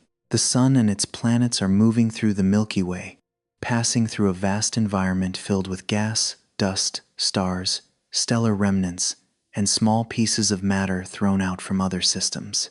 Most interstellar objects may be too faint, too small, or pass too far away for humans to recognize. Only a few very rare cases enter the right region, at a time when observing technology is sensitive enough from an angle that allows their orbits to be determined. Each case like this becomes a brief opportunity to look at matter from somewhere else. The three names 1I, Oumuamua, 2I, Borisov, and 3I Atlas form a sequence that is still very small in the history of observation. Oumuamua drew attention because its motion and shape were difficult to interpret with the limited data available. Borisov had a more clearly comet-like appearance, with dust and gas observed more favorably. 3I Atlas adds another new sample to our still very young understanding of interstellar objects. 3 cases are not enough to speak for the entire galaxy, but they are enough to remind us that many free pieces of matter may exist between star systems, most of them drifting silently beyond human view. The important question around 3i, Atlas, then, is not whether this object is frightening. The question worth holding on to is what it is made of, how long its journey has lasted, and what its light signals may reveal about where it was born. If the gas around its nucleus contains familiar molecules, that may suggest that the processes forming ice, dust, and carbon-bearing material around stars share certain common features. If its composition is different, that difference is valuable as well, because the galaxy does not necessarily build every planetary system with the same recipe. Science needs both similarities and differences in order to understand the wider picture. Human beings do not need to touch 3i, Atlas, in order to learn from this interstellar object. Astronomy has long been used to reading distant things through light. Light carries signs of motion, temperature, composition, and activity. When light passes through the thin gas around a comet-like object, molecules leave very small fingerprints in the observed spectrum. A bright line at one wavelength, an absorption feature at another, a change in brightness across many nights. Each small detail adds to a language that science can read slowly. That way of reading fits the calm rhythm of the story. There is no need to add sensational scenes, no need to imagine conspiracies, and no need to turn an interstellar object into something beyond the evidence. There is only a distant piece of matter passing through the sun's light, leaving behind weak but precious signals. Telescopes record its position, measurements help confirm its orbit, images reveal a coma and a tail. Light data may uncover part of the composition of its gas and dust. Small pieces of information come together without hurry, like reading a very old letter under a dim lamp, where every trace must be preserved carefully. 3i, Atlas also brings the listener to a deeper idea of time. An ordinary comet within the solar system is already ancient enough, because many icy bodies preserve traces from the era when the planets were still forming. An interstellar object expands that feeling even further, because its history did not begin in the region around the Sunday. This material may once have formed in a disk of gas and dust around another star, then been pushed away from its birthplace by powerful gravitational interactions. From the moment it was separated from its original system, its journey through interstellar darkness may have lasted across spans of time that human beings can only describe with very large numbers. Even so, every guess about its age or detailed origin has to be held with caution. Some early analyses may suggest that 3i, Atlas, is very ancient, perhaps even older than the solar system, but ideas like that need more data for continued testing. Caution does not make the story less compelling. On the contrary, a gentler and more precise way of speaking makes the beauty of science more trustworthy. There is no need to overstate anything in order to feel the scale of an interstellar object. The mere possibility of comparing matter from another star system with comets inside the solar system is already enough to make this object rare. In daily life, a visitor usually arrives with a clear purpose, stays for a while, and then leaves after a goodbye. With 3i, Atlas, the image of a visitor is only a way for humans to soften a very distant physical event. This object does not come because of Earth, does not pause because of human beings, and sends no message through the darkness. Yet its passage still has meaning, because the solar system rarely gives us a chance to see a piece of matter from elsewhere, revealed under sunlight. A single passage can leave behind photographs, spectral data, an orbit, and questions that may continue to be analyzed for a long time afterward. Compared with Lemmon and SWAN, 3i, Atlas makes the sky feel deeper. Lemmon brings us to the feeling of someone standing under a dark sky, waiting for a faint streak that may appear in binoculars. SWAN brings us into the world of data, where a comet is recognized in images of the Sunday 3i. Atlas pulls the view beyond the familiar border, toward the paths matter can travel between star systems. The three stories are not the same, but they meet in one gentle idea. Small, faint, cold objects can help human beings understand very large structures of the universe. From 3i, Atlas, The concept of the solar system also becomes less like a fixed diagram in a textbook. The solar system is not only 8 planets orbiting the Sun in clean, tidy circles. Beyond the familiar orbits are dust, rock, ice, asteroids, comets, distant objects, and sometimes pieces of matter that were not born here. The boundary of the solar system is not like a hard wall. It is a vast transition region, where the Sun's gravity gradually weakens, where interstellar space begins to play a greater role, and where rare objects can glide through before leaving forever. 3I Atlas does not need to make the sky blaze in order to be important. Its importance lies in its origin and its data. A very faint object can still carry information about matter beyond the solar system. A weak coma can still show comet-like activity. A thin tail can still speak about the way sunlight acts on dust and charged particles. In science, small does not mean less valuable. Often, the weakest signals lead to the widest questions. We can imagine 3I Atlas as a piece of matter passing through the light of a giant lamp. Before that, in interstellar darkness, the object was almost impossible to recognize from Earth. Sunlight causes the cold surface to begin becoming active, helping dust and gas appear, giving telescopes more signals to follow. As it moves away, the light weakens, the coma fades, and the observing opportunity closes. The entire event is only a brief slice in the long life of the object. But for human beings, that slice is enough to add a new line to the history of observing pieces of matter from beyond the solar system. 3I Atlas was not born in the familiar region of the Sunday. This interstellar object does not belong to the family of planets, asteroids, and comets that have traveled with the Sun for billions of years. It is a piece of matter from somewhere else, passing close enough for humans to recognize, yet still far enough to keep its silence. That silence does not make the story smaller. The more we understand the distance, origin, and journey of 3I Atlas, the more the sky above Earth feels not only like the roof of the solar system, but like a very narrow window opening onto the entire galaxy. 3I Atlas carries the story of the 3 green streaks beyond the observational beauty of a comet. With Lemmon, we think of an object brightening from a faint point, awaited by sky lovers through dark night after dark night. With SWAN, we step into the world of data, where a small motion in images of the Sun can lead to a new discovery. But 3I Atlas opens another depth, the value of a piece of matter that was not born in the familiar region of the Sunday. This interstellar object is precious because of that origin, because it may carry traces of another place, another star system, another environment where planets were forming.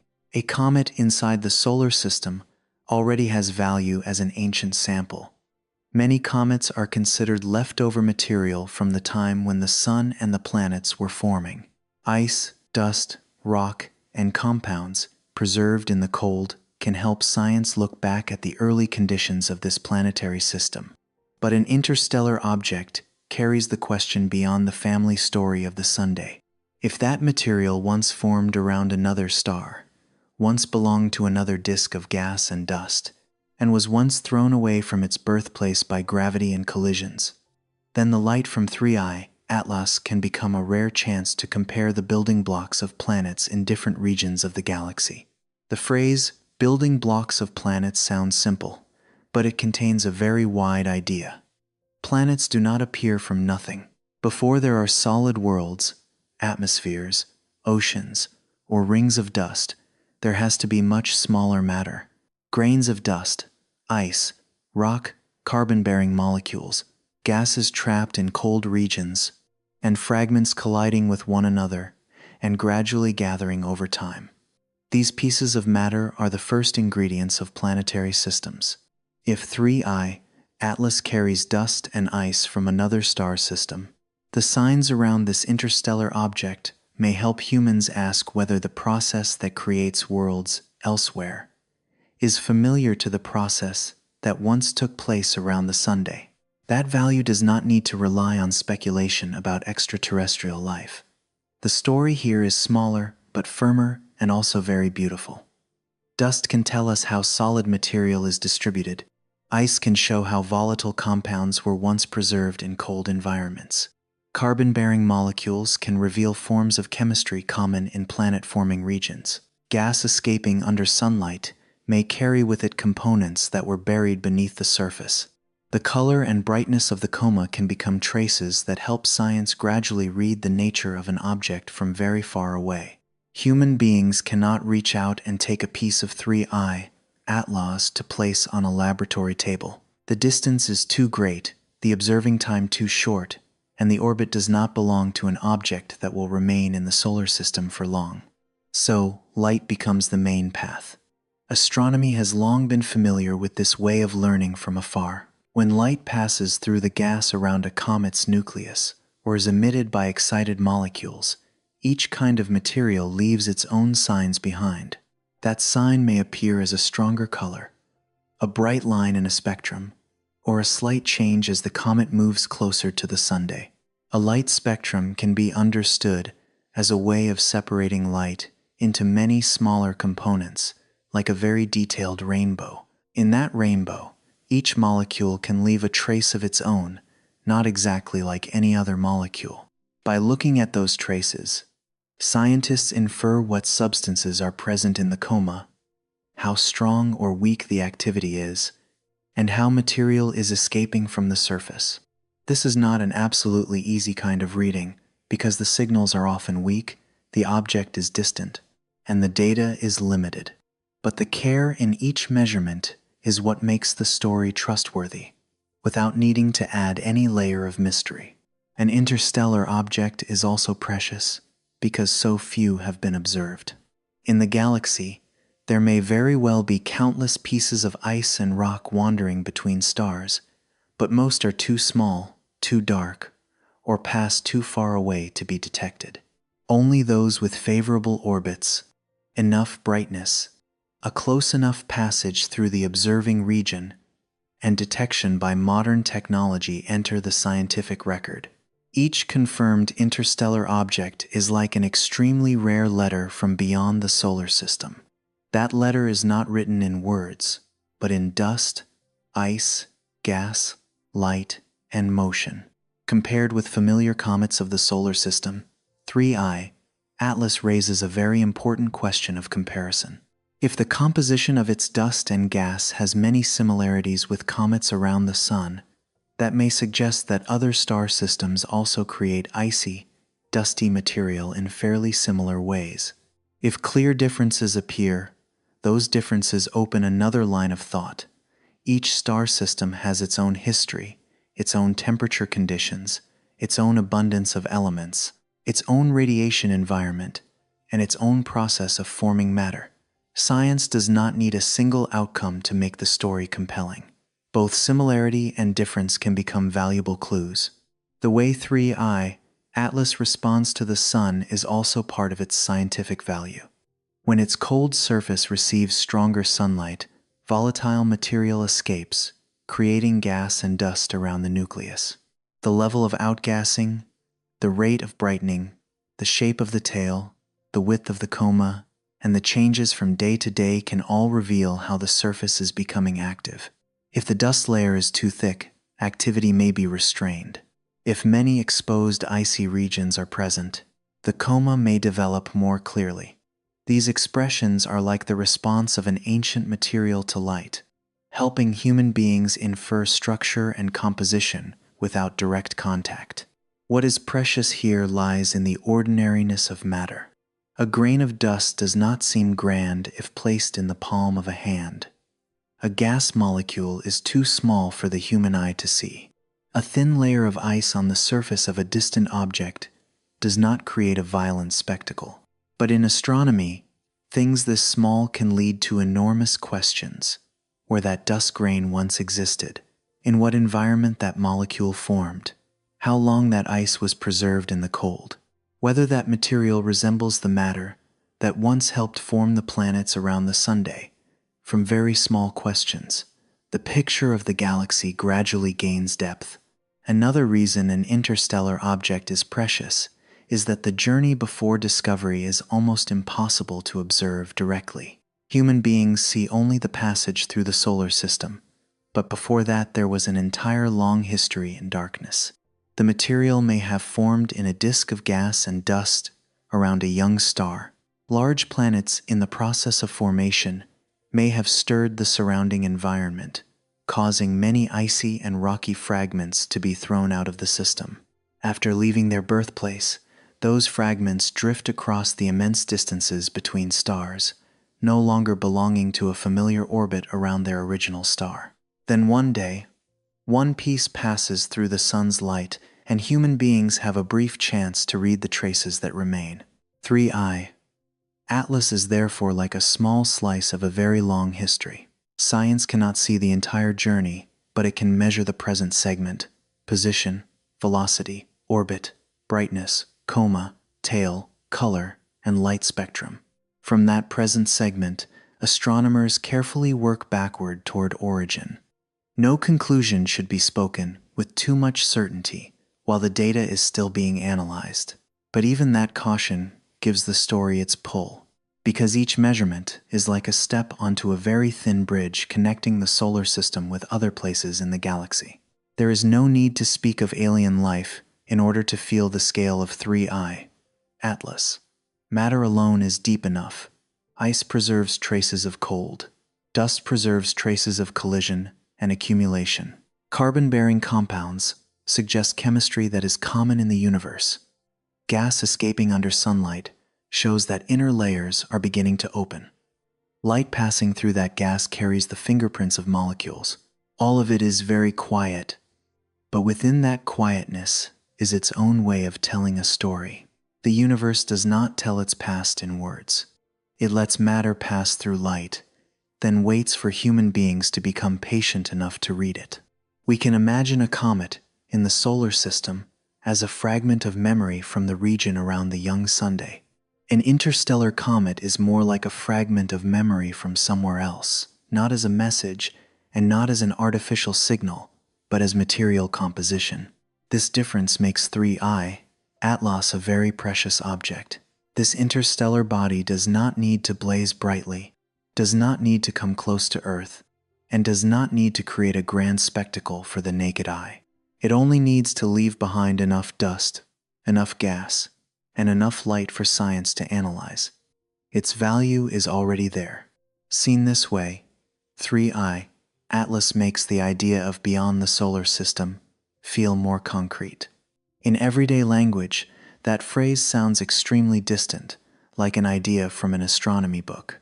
But an interstellar object passing through the region around the sun gives that distance a smaller shape, something closer in human understanding. Not because the object comes near Earth, but because light from the object can enter a telescope. Data can be preserved, and composition can be inferred. A piece of matter from beyond the familiar region has entered the range of observation, and that alone is enough to turn the story into a rare opportunity. The scientific value also lies in the fact that 3i, Atlas, does not stand alone in modern observational memory. Before it came Oumuamua and Borisov, the first two confirmed interstellar objects. Each case had a different appearance, a different amount of data, and a different level of activity. 3i, Atlas adds another point to a picture that is still very incomplete. With so few examples, each interstellar object is like a rare page in a book. One page cannot tell the whole library's story, but without each of those pages, human beings cannot begin to understand what the library contains. The story of 3i, Atlas, also teaches a kind of scientific humility. Human beings can detect an object from beyond the solar system, calculate its orbit, record its light, and analyze its composition, yet still have to accept that many things remain beyond certainty. Its exact origin, its age, its earlier journey, the environment where its material formed, all of these require data, models, and time.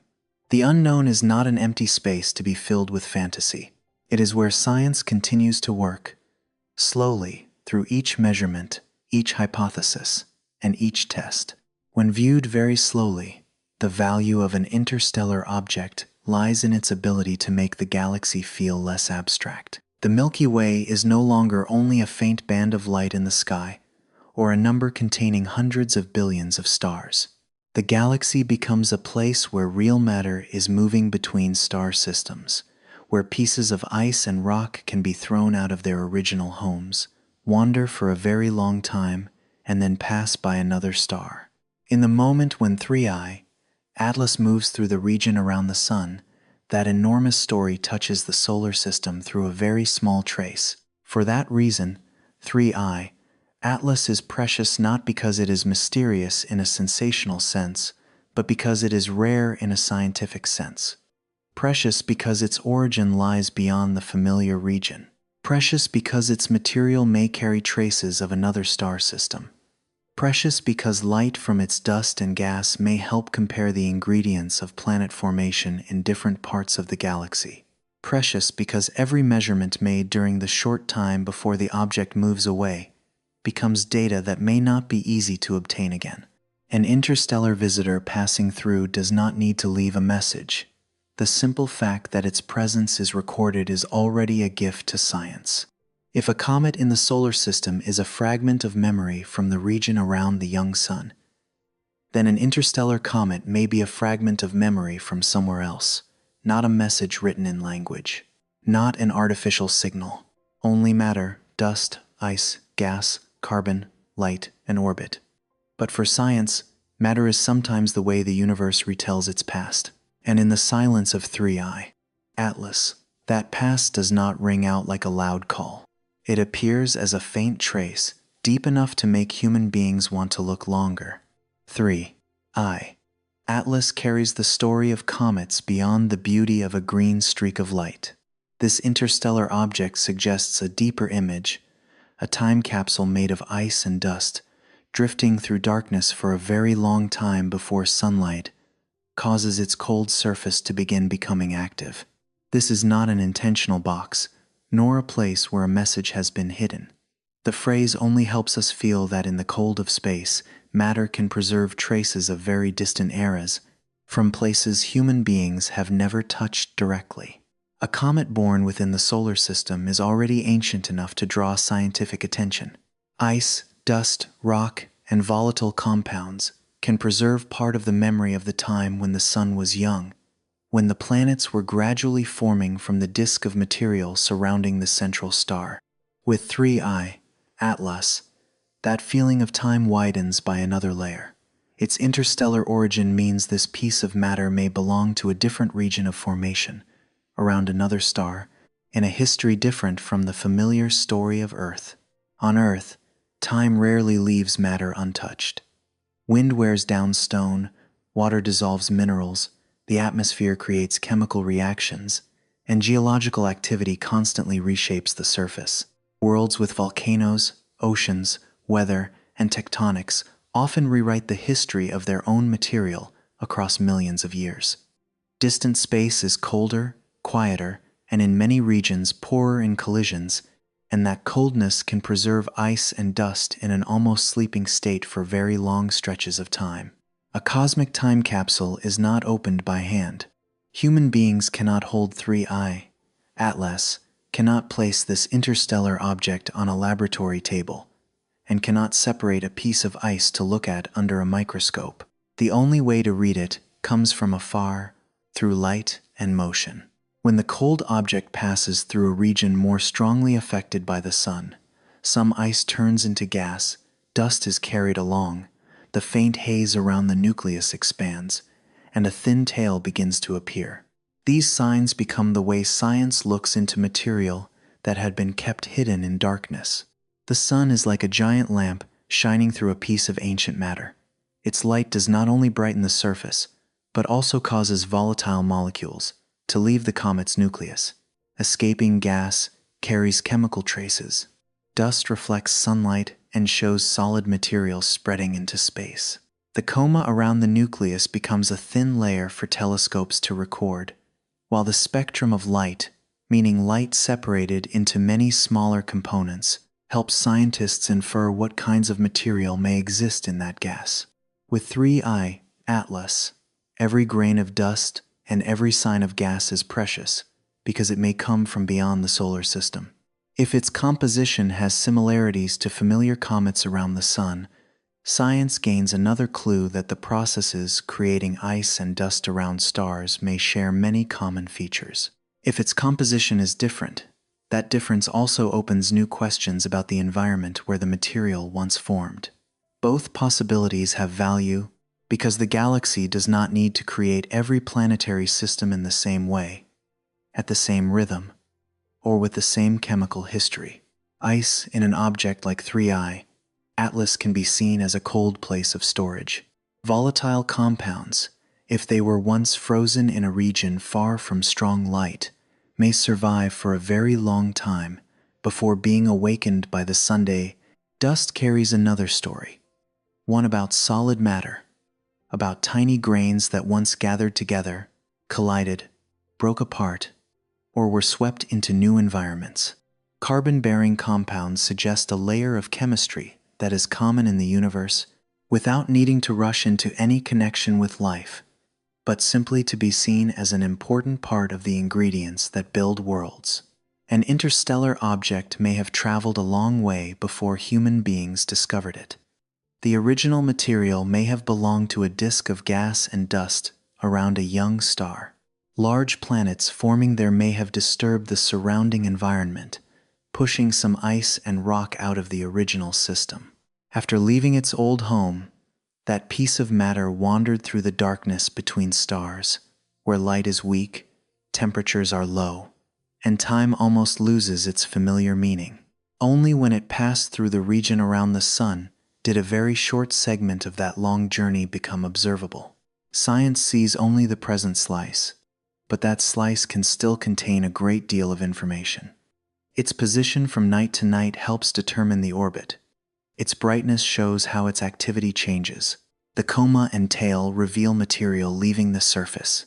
Colors in images and signs in the spectrum open questions about composition. Each measurement is like a small piece of a larger picture, not enough to tell the entire life of 3I, Atlas, but enough to build a foundation for comparison with comets inside the solar system. The image of a time capsule needs to be held with caution. The surface of an object wandering through space for a long time can be changed by radiation. Its outer layer may darken, lose some volatile material, or be altered by passing through different environments. So the light from the coma is not a perfectly untouched record of the first day of formation. The data is more like an old page marked by the journey, with words still left to read. But it must be read slowly, carefully, always remembering that time also leaves traces on matter. Some early analyses have suggested that 3I, Atlas, may be very ancient, perhaps even older than the solar system. That idea is fascinating, but it needs to be held in a cautious voice, because the age of an interstellar object cannot be firmly established from only a few signs. The true attraction does not lie in one definite number, but in the possibility that this object carries material from another history. Whether it is younger or older than early estimates suggest, 3I, Atlas, remains a rare opportunity to look at ingredients from a place beyond the Sun's familiar region. The observing window also does not last forever.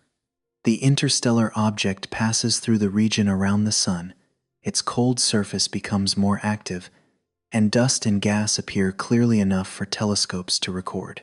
Then the distance gradually increases, the light weakens, the coma fades, and the signs become harder to measure.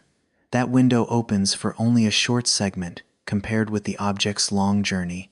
Its briefness is what makes each image, each positional measurement, and each spectrum precious, like hurried notes written before a page closes. A time capsule on Earth is usually created to send something into the future. People place letters, photographs, and small objects inside, then bury it with the hope that another generation will open it. A time capsule of the universe has no such intention. Ice and dust simply exist, are preserved in the cold, are pushed away, drift across great distances, and then happen to enter the region of observation. That chance makes 3I, Atlas even more notable. No one sent this piece of matter to human beings, but human beings can still receive a brief chance to read its traces. In this story, the beauty does not lie in exaggerated mystery. There is no artificial signal, no hidden message, no evidence that needs to be pulled towards science fiction. There is only matter leaving the surface under sunlight, only gas and dust, so thin they almost dissolve into space, only weak light gathered by instruments and then analyzed. But that ordinary matter leads to large questions: how other star systems create planetary ingredients, how common ice and carbon may be, and how long matter can wander between stars. We can imagine 3i, Atlas, as a loose page from a book very far away. That page does not tell the whole story of the star system where the material formed, but the few lines still readable are worth preserving. A little dust speaks of solid matter. A little gas speaks of ice and volatile compounds. A streak of light speaks of how the sun awakens a cold surface. An orbit speaks of an origin outside the solar system. Each small sign contributes to a fragile record, enough for imagination to travel far, while still standing on the ground of data. 3i. Atlas is therefore like a time capsule without a lid, without an inscription, and without a sender. There is only ice, dust, gas, light, and a very long journey. As it passes through the bright region of the sun, that piece of matter reveals a very small part of the past, then continues moving away. The trace left in the data may be as thin as a breath, but it is enough to connect the solar system with other places in the galaxy. In that silence, ice and dust become the way the universe preserves memory, not through words, but through matter made visible by light for one brief moment. From the image of 3i, Atlas as a time capsule of ice and dust, the story returns to a very quiet question: how human beings recognize such a small object in a sea of stars that is almost endless. An interstellar object does not step out of the darkness with a clear call. There is no large sign meant for the naked eye, no blazing line bright enough for everyone to look up at the same moment. Most of the time, discoveries like 3i, Atlas begin with data, many images of the sky, a great number of points of light, and one faint dot shifting differently from the distant background. Modern survey telescopes do not look at the sky the way a person watches the stars on a quiet night. They work like patient eyes, repeating the same task across many regions of sky, many frames, and many observing nights. A survey telescope can photograph a wide patch of sky, recording thousands, even millions, of points of light in the data. Most of those points are stars in the Milky Way or galaxies farther away, almost motionless over short periods of time. But hidden among that luminous background, there may be a few small points that change position, and that very slight change is where the story begins. 3i. Atlas was discovered by the Atlas Survey Network, a system designed to scan the sky for moving objects, especially near-Earth objects.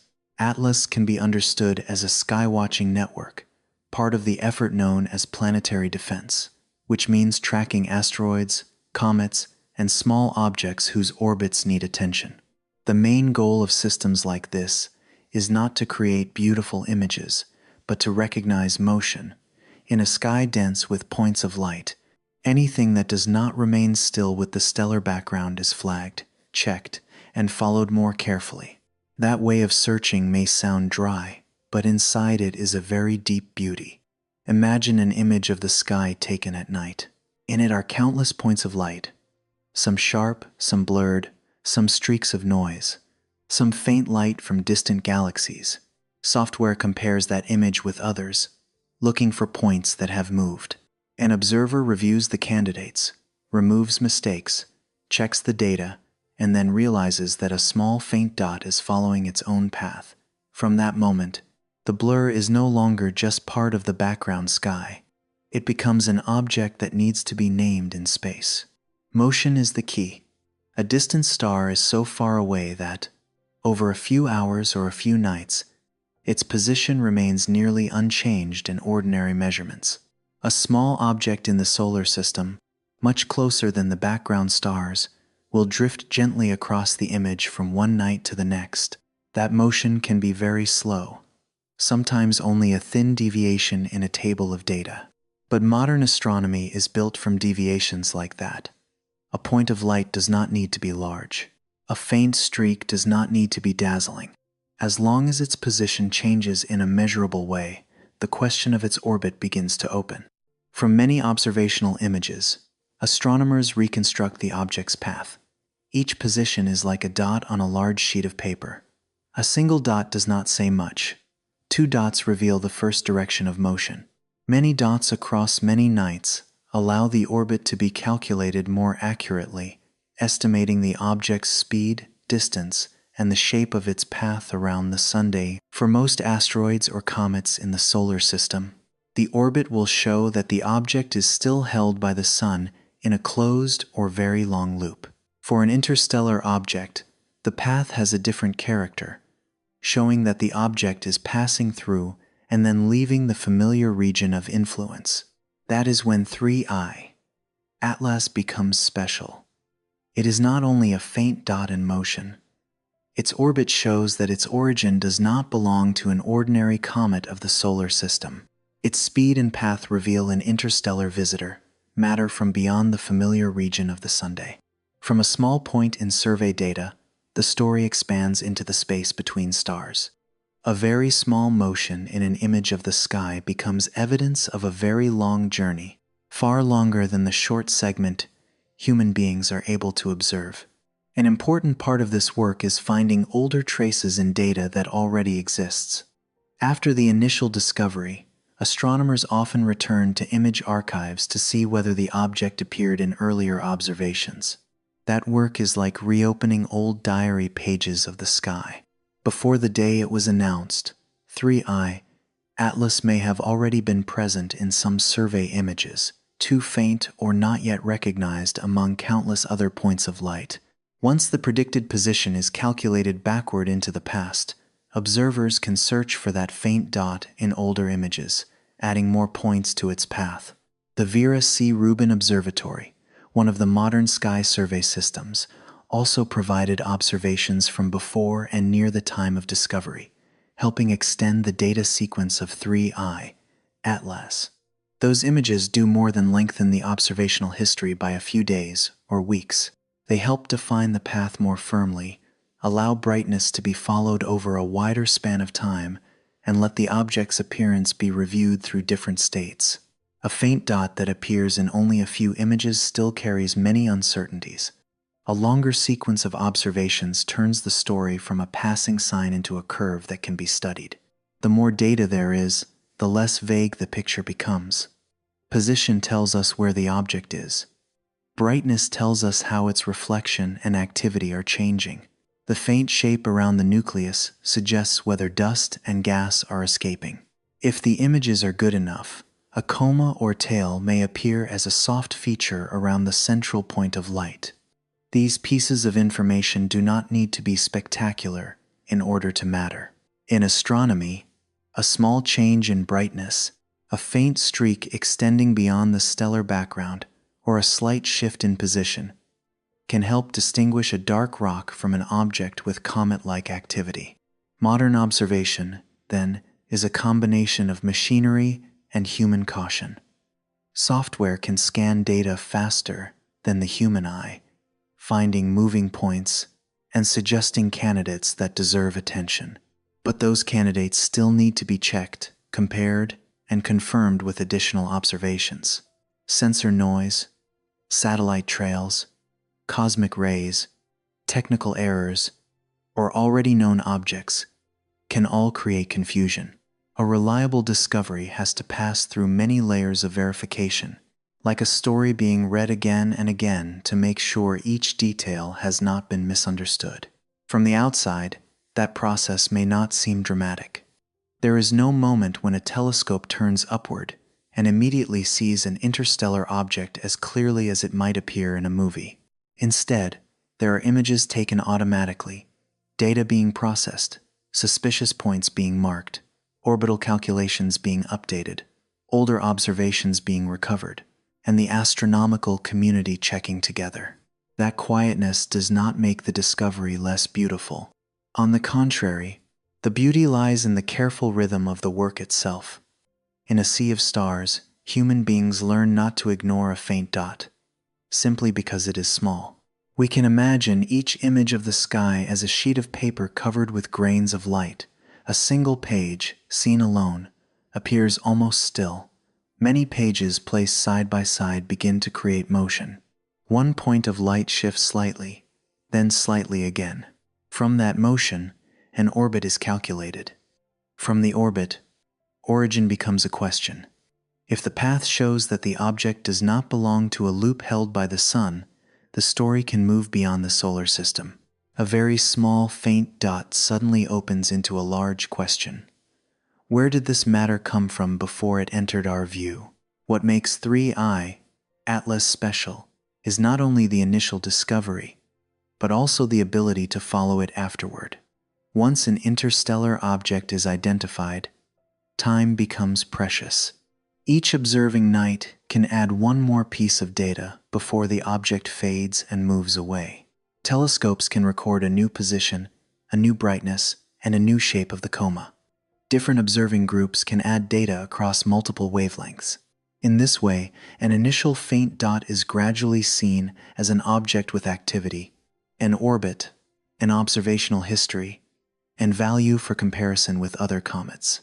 The way human beings found 3I, Atlas also shows that the sky today is not observed only through individual nights, but through an enormous memory of data. Survey observatories preserve the sky across time. Old images can become important later, when a new object is discovered and its orbit is calculated backward. Data that once sat quietly in an archive suddenly becomes evidence of an earlier part of the path. The sky is not only seen in the present, it can also be revisited, rewound, and extended, like a very slow film that human beings understand better only after reading it many times. There is a deep humility in this kind of discovery. Human beings do not stand before the universe as if they already know what to find. The sky is too large, the objects too numerous, the signals too weak. Survey systems only expand the reach of attention, while each discovery still requires patience with very small things. 3I, Atlas did not make itself stand out through brilliance. This interstellar object was recognized because human beings had built eyes durable enough to look at the sky again and again, and precise enough to measure a thin motion among countless other points of light. That discovery also reminds us that science is not only the final answer, but the path toward the answer. A faint dot is recorded, a motion is checked, an orbit is recalculated, older images are recovered, brightness and appearance are measured further. Each step is small, but together they form a more reliable path. Because of that path, an object from beyond the solar system is no longer only a distant idea. It becomes an object with a position, a velocity, an observed shape, and a history in the data. In a sea of stars, a new comet does not shout to be recognized. That faint dot only moves, slowly, slightly, almost silently. But if human beings look long enough, if many images are placed beside one another, that motion becomes a story. A point of light begins to have an orbit. An orbit begins to suggest an origin.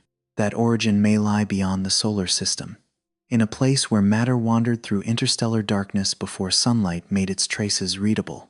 In the silence of modern observational work, a faint dot has become a small doorway opening onto the galaxy. From the way human beings find a faint dot in the sea of stars, the story can return to the most familiar image of a comet, the long tail. In ordinary imagination, that tail is often thought of as a trail of smoke behind an object rushing forward.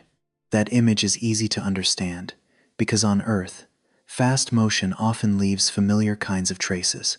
A car driving down a dusty road can pull a cloud of dust behind it. A ship moving across water can leave a wake at its stern. An airplane passing through the atmosphere can sometimes leave a long white trail behind its body. But a comet does not move through an environment like Earth's. The space around a comet is almost empty compared with the air human beings breathe. There is no thick layer of gas to create friction the way an object experiences it when flying through an atmosphere. There is no water surface to open into a wake. There is no dusty road to lift material behind it. So a comet's tail should not be understood like the smoke of a car or dust pulled after a moving object. That tail is created by a much subtler relationship, the relationship between the comet's cold material and the sunday. When a comet is still very far away, most of its ice and frozen gases lie quiet in the darkness. As it approaches a region of stronger light, the surface begins to become active. Ice turns directly into gas in the near vacuum of space. Dust is drawn out from dark layers of material, and the thin gas around the nucleus gradually expands. Those dust grains and gas molecules do not remain around the comet forever. Sunlight creates a pressure that is very slight but constant, while the solar wind carries charged particles outward from the central star. These two effects push material away from the region around the nucleus, stretching it into thin streams in space. Because of this, a comet's tail usually points away from the sunday. This is a beautiful detail, and one that can easily surprise listeners. A comet may be moving in one direction, but its tail does not simply trail behind its path like smoke. The direction of the tail is strongly influenced by the position of the sunday. As the comet moves closer to the sun, the tail is pushed toward the side opposite the source of light. After the comet has swung around the sun and begins moving away, the tail still tends to point away from the sun, sometimes creating the feeling that it lies in front of the comet's motion if we look only with everyday intuition. That detail helps us understand that the tail does not only tell us about the comet's motion, it also tells us about sunlight, the solar wind, and the position of the central star. In an astronomical image, if we know the direction of the tail, we can partly imagine where the sun lies outside the frame. A thin band of dust, stretching across the starry background, is not only the trace of an object passing through, but also a very soft record of the sun's influence on tiny matter in space. There are usually two main kinds of tails, though in a gentle narration there is no need to hold too many terms at once. A dust tail is made of small dust grains reflecting sunlight. This kind of tail can be broader, softer, and slightly curved along the orbit, because dust grains are heavier and respond more slowly to pushing forces. An ion tail, made of charged particles, is usually thinner, straighter, and more sensitive to the solar wind. The two kinds of tails can appear together, overlapping and giving a comet a layered appearance in long exposure photographs. But whether made of dust or gas, the tail is still not a solid object. There is no green rope, no glowing sheet of cloth, and no actual broom trailing behind the comet's nucleus. It is extremely diffuse material, spread through space, so thin that if a spacecraft passed through it, most of the space would still be empty space. The long, soft appearance in images comes from many tiny particles, reflecting or emitting faint light together, then being gathered by a camera over time. The human eye may recognize only the brightest part, while the more diffuse regions disappear into the sky background if observing conditions are not dark enough. This also explains why a comet's tail can be millions of kilometers long and still remain incredibly fragile. A long tail does not mean a dense or dangerous mass of matter. The universe allows thin streams of dust and gas to spread across enormous distances because space has no nearby boundary to stop them. The sun continues pushing material outward, the comet continues moving along its orbit, and the tail becomes an ever-changing form, never exactly the same from one observing night to the next. If we look at Lemmon through the image of its green-blue tail stretching many times longer than the apparent width of the moon, this feeling becomes clearer. Its length in the sky is an apparent length, while the true nature of the tail is still extremely thin gas and dust drawn outward by sunlight and the solar wind. With SWAN, the story is similar. A comet found in solar data also carries the image of material being directly shaped by the sun itself. With 3I Atlas, The tail becomes even more meaningful, because that stream of gas and dust may belong to material from beyond the solar system, reacting to the light of our star during a brief interval of time. The direction of the tail also reveals a subtle truth. A comet is not alone in its journey. Even while it moves through vast space, that small object remains surrounded by the sun's influence. Sunlight does not only make the coma appear, and the solar wind does not only blow past invisibly. Together, they shape the material escaping from the nucleus. A thin tail in an image is therefore like a brushstroke made by the space environment, where the comet and the sun both take part in creating the form human beings see. There are also times when a comet's tail changes faster than observers might expect. The solar wind is not always perfectly steady. Changes from the sun can bend the gas tail, break it into sections, or alter its shape in photographs. The dust tail may keep a broader, softer curve, reflecting heavier particles spreading gradually along the orbit. Looking closely at images of a comet across many nights, we do not only see an object in motion, we also see the environment around the sun, leaving its traces on that small piece of matter. The image of a tail pointing away from the sun also helps the story stay away from sensational misunderstanding. A comet's tail is not a sign that the object is rushing straight in the direction the tail points. The tail is not an arrow marking the flight path. Sometimes, misunderstanding this shape causes viewers to imagine the comet is traveling in a more frightening direction than it really is. In reality, to understand the motion of a comet, astronomers need its orbit, its position across many nights, its velocity, and gravitational calculations. Not only the appearance of its tail in an image. A car leaves smoke behind because it moves through air. A comet moves through space, in sunlight and the solar wind. So the tail does not only tell us about the direction of travel, it also tells us where the sun is. Within that thin stream of gas and dust are traces of ice newly awakened, tiny particles leaving the surface, the weak but persistent pressure of light, and the flow of particles blowing outward from the central star. Once this is understood, the image of a comet becomes deeper, no longer simply an object with a tail, as in its common name, but a silent dialogue between cold matter and light. From the story of a comet's tail always pointing away from the sun, we begin to understand that the appearance of a comet is not as simple as the first impression suggests. In photographs, a green streak may appear soft, long, and clear against the stars, making viewers easily imagine that they only need to step outside to see the same scene. But the real sky is often far more reserved. A comet may be in the right observing region, responding to sunlight, creating a coma and a faint tail, yet before the eyes of someone living among city lights, all of it may be reduced to a pale darkness that seems almost unchanged. A comet is not like the moon, and it is not like Venus. The moon has a broad visible surface and enough brightness to overcome thin clouds, artificial light, and even human inattention. Venus is only a point of light, but its light is concentrated enough that it is often easy to recognize even when the sky is not fully dark.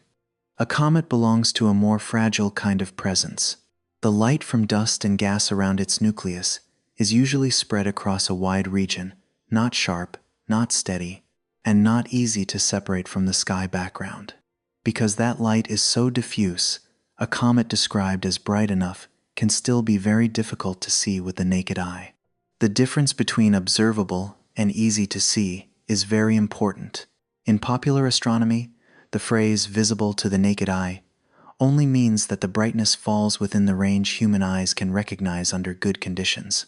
It does not promise that everyone will see it immediately from a balcony, and it certainly does not promise a green streak as clear as a long exposure photograph. Good conditions usually mean a sky dark enough, with little artificial light, no strong moonlight, few thin clouds, clear air, and an observer who knows the right region of sky to search. If even a few small factors are missing, that faint light can quickly slip beyond sight. City light is the greatest obstacle for faint objects. Streetlights, signs, high-rise windows, and traffic brighten the sky with a thin gray layer. That glow does not hide the moon and cannot erase the brightest planets, but it is strong enough to swallow the diffuse coma around a comet. In an urban place, the sky gradually loses its depth. Fainter stars disappear first, then the dim streaks that need darkness in order to appear. So a comet may exist clearly in observational data, while to the eyes of someone standing in the middle of a city, its trace is still too weak to recognize. Moonlight also makes the experience harder in a gentle but very clear way. A bright moonlit night can be beautiful for a walk, but it is not always good for searching for a comet. Moonlight lays a soft brightness over the sky, causing very faint details to fade. The coma around a comet's nucleus is already diffuse, and its tail is already thin, so when the sky background becomes even a little brighter, that structure can easily blend into the gray darkness. Comet observers often wait for moonless nights or for the time after the moon has set, not because the moon makes the comet disappear, but because moonlight makes it harder for human eyes to separate the faint streak from the sky. Weather is also not as simple as whether it is raining or not. A night that seems clear may still contain humidity, fine dust, thin mist, or a very light layer of high cloud. These layers may not be enough to hide bright objects, but they are enough to scatter the weak light of a comet. A person may look up and still see a few stars, still think the sky is fairly clear. Yet the comet does not appear because the transparency is not good enough. Observing faint objects always requires a cleaner sky than ordinary perception suggests. A sky with not only an absence of large clouds, but also a deep dark background and steady air. Knowing the right direction to look is also part of the patience.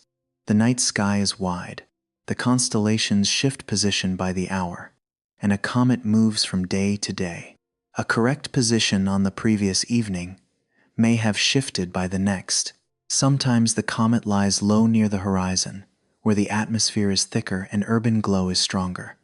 Sometimes the favorable window lasts only briefly before dawn or just after sunset. The observer needs a star chart, the right timing, and the understanding that a faint streak will not naturally stand out in the wide sky. Searching for a comet is like searching for a very light breath among many other points of light. The human eye also needs time to adapt to darkness. Someone who has just left a bright room, looked at a phone screen, or stood near a streetlight will have difficulty recognizing weak, faint streaks. Vision needs a quiet interval in darkness to become more sensitive. During that time, stars that seemed absent at first will gradually appear, the sky will become deeper, and faint regions will have a better chance of showing themselves slightly more clearly. Observing a comet, then, does not suit haste. The eyes need to be allowed to rest, strong light needs to be avoided, and the mind has to accept that the sky does not open immediately. A small trick used by observers is not to stare directly at a faint object, but to look slightly to the side. The edge of vision is more sensitive to weak light, so sometimes a faint smudge only appears when the gaze is not placed directly on it. This way of looking may sound strange, but it fits the nature of a comet very well. These icy visitors do not impose their presence through strong brightness. They often appear at the edge of perception, so soft that the viewer has to learn to look more slowly. A faint streak recognized in this way can create a much deeper feeling than an object that is bright and obvious from the beginning. Binoculars often make the experience more practical. Not everyone needs a large telescope, and not every comet requires complicated equipment to search for it. A good pair of binoculars can gather more light, widen the field of view, and help the faint haze around the nucleus appear more clearly. For comets like Lemmon or SWAN, under a dark sky, binoculars can turn a nearly invisible target into a soft patch of light among the stars. Even so, the view through binoculars may remain very modest, less colorful than a photograph, less detailed than a processed image, and sometimes only like a small patch of mist with no clear boundary. The difference between astronomical photographs and direct observation needs to be kept in mind. A camera can use long exposures, gather many weak signals, combine multiple frames, and bring out the faint structure of a comet's tail. The human eye receives light in much shorter moments. Because of this, the green color may not be clear, the tail may be difficult to see, and the brightest part may look only like a pale smudge. That does not make the outdoor experience less valuable. On the contrary, the very limits of human vision make the moment of recognizing a real comet feel more personal, like a very small meeting between a human being and ancient matter. Lemmon needs a dark sky to have a chance of appearing through binoculars or to the naked eye.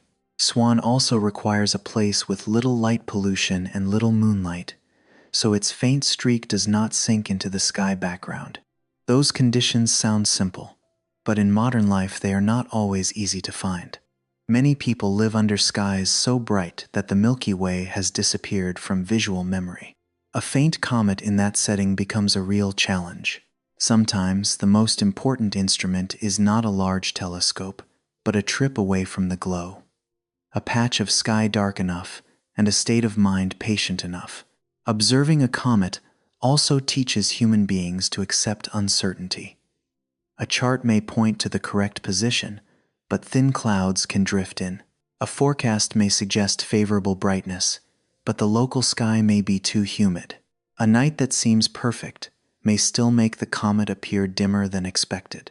The sky does not operate like a screen that can be turned on at will. Distant objects follow their own orbits, while the observer can only prepare, wait, and receive the portion of the image that nature allows. Precisely because it is difficult to observe, the moment of finding a comet carries its own special weight. An easily visible streak of light may surprise someone for a few seconds, then quickly fade in memory. But a faint smudge that has to be searched for, that requires the eyes to adjust to darkness, the chart to be checked, and binoculars to sweep slowly across the sky, brings a real sense of encounter. Within that blur is ice responding to sunlight, dust leaving the surface, gas spreading into space, and a tail too thin for the naked eye to fully hold. Recognizing all of that after a period of waiting makes the night feel deeper. A comet can be in the sky without easily appearing before our eyes. The brighter the city, the more the sky loses its depth. The stronger the moonlight, the more faint streaks retreat from view. To see a comet, sometimes the first thing human beings need is not a large telescope, but a place dark enough and a little patience. That patience slows the act of looking, softens the imagination, and reminds us that the beauty of the sky does not always belong to the brightest things. Sometimes beauty lies in a trace that is very hard to find, so fragile that it appears only to those slow enough to see it. After the difficulties of observing a comet outdoors, there is a gap that can easily be misunderstood. The gap between a comet in an astronomical photograph and a comet seen with the naked eye. Online, a comet may appear as a long green streak, with a clear head and a clear tail, set against a deep starry background, so beautiful that it almost resembles a scene from a film. But under the real sky, that same object may appear only as a very faint breath of haze, almost dissolving into the darkness, requiring eyes adjusted to the night and a place far enough from artificial lights before it can be recognized. That difference does not make the sky less beautiful. It only helps us understand that photographs and human eyes do not see the universe in the same way. A camera can be more patient than the human eye. An astronomical camera can remain open for many seconds, many minutes, even gather light from multiple frames to create a final image. Each weak particle of light from the coma around the comet's nucleus, from the very thin dust tail, from molecules glowing under sunlight, is gradually accumulated on the sensor. The human eye lives in much shorter moments. However faint the light may be, it is received within the narrow limits of vision, then immediately affected by moonlight, city lights, humidity, thin clouds, and whether the eyes have adapted to darkness yet.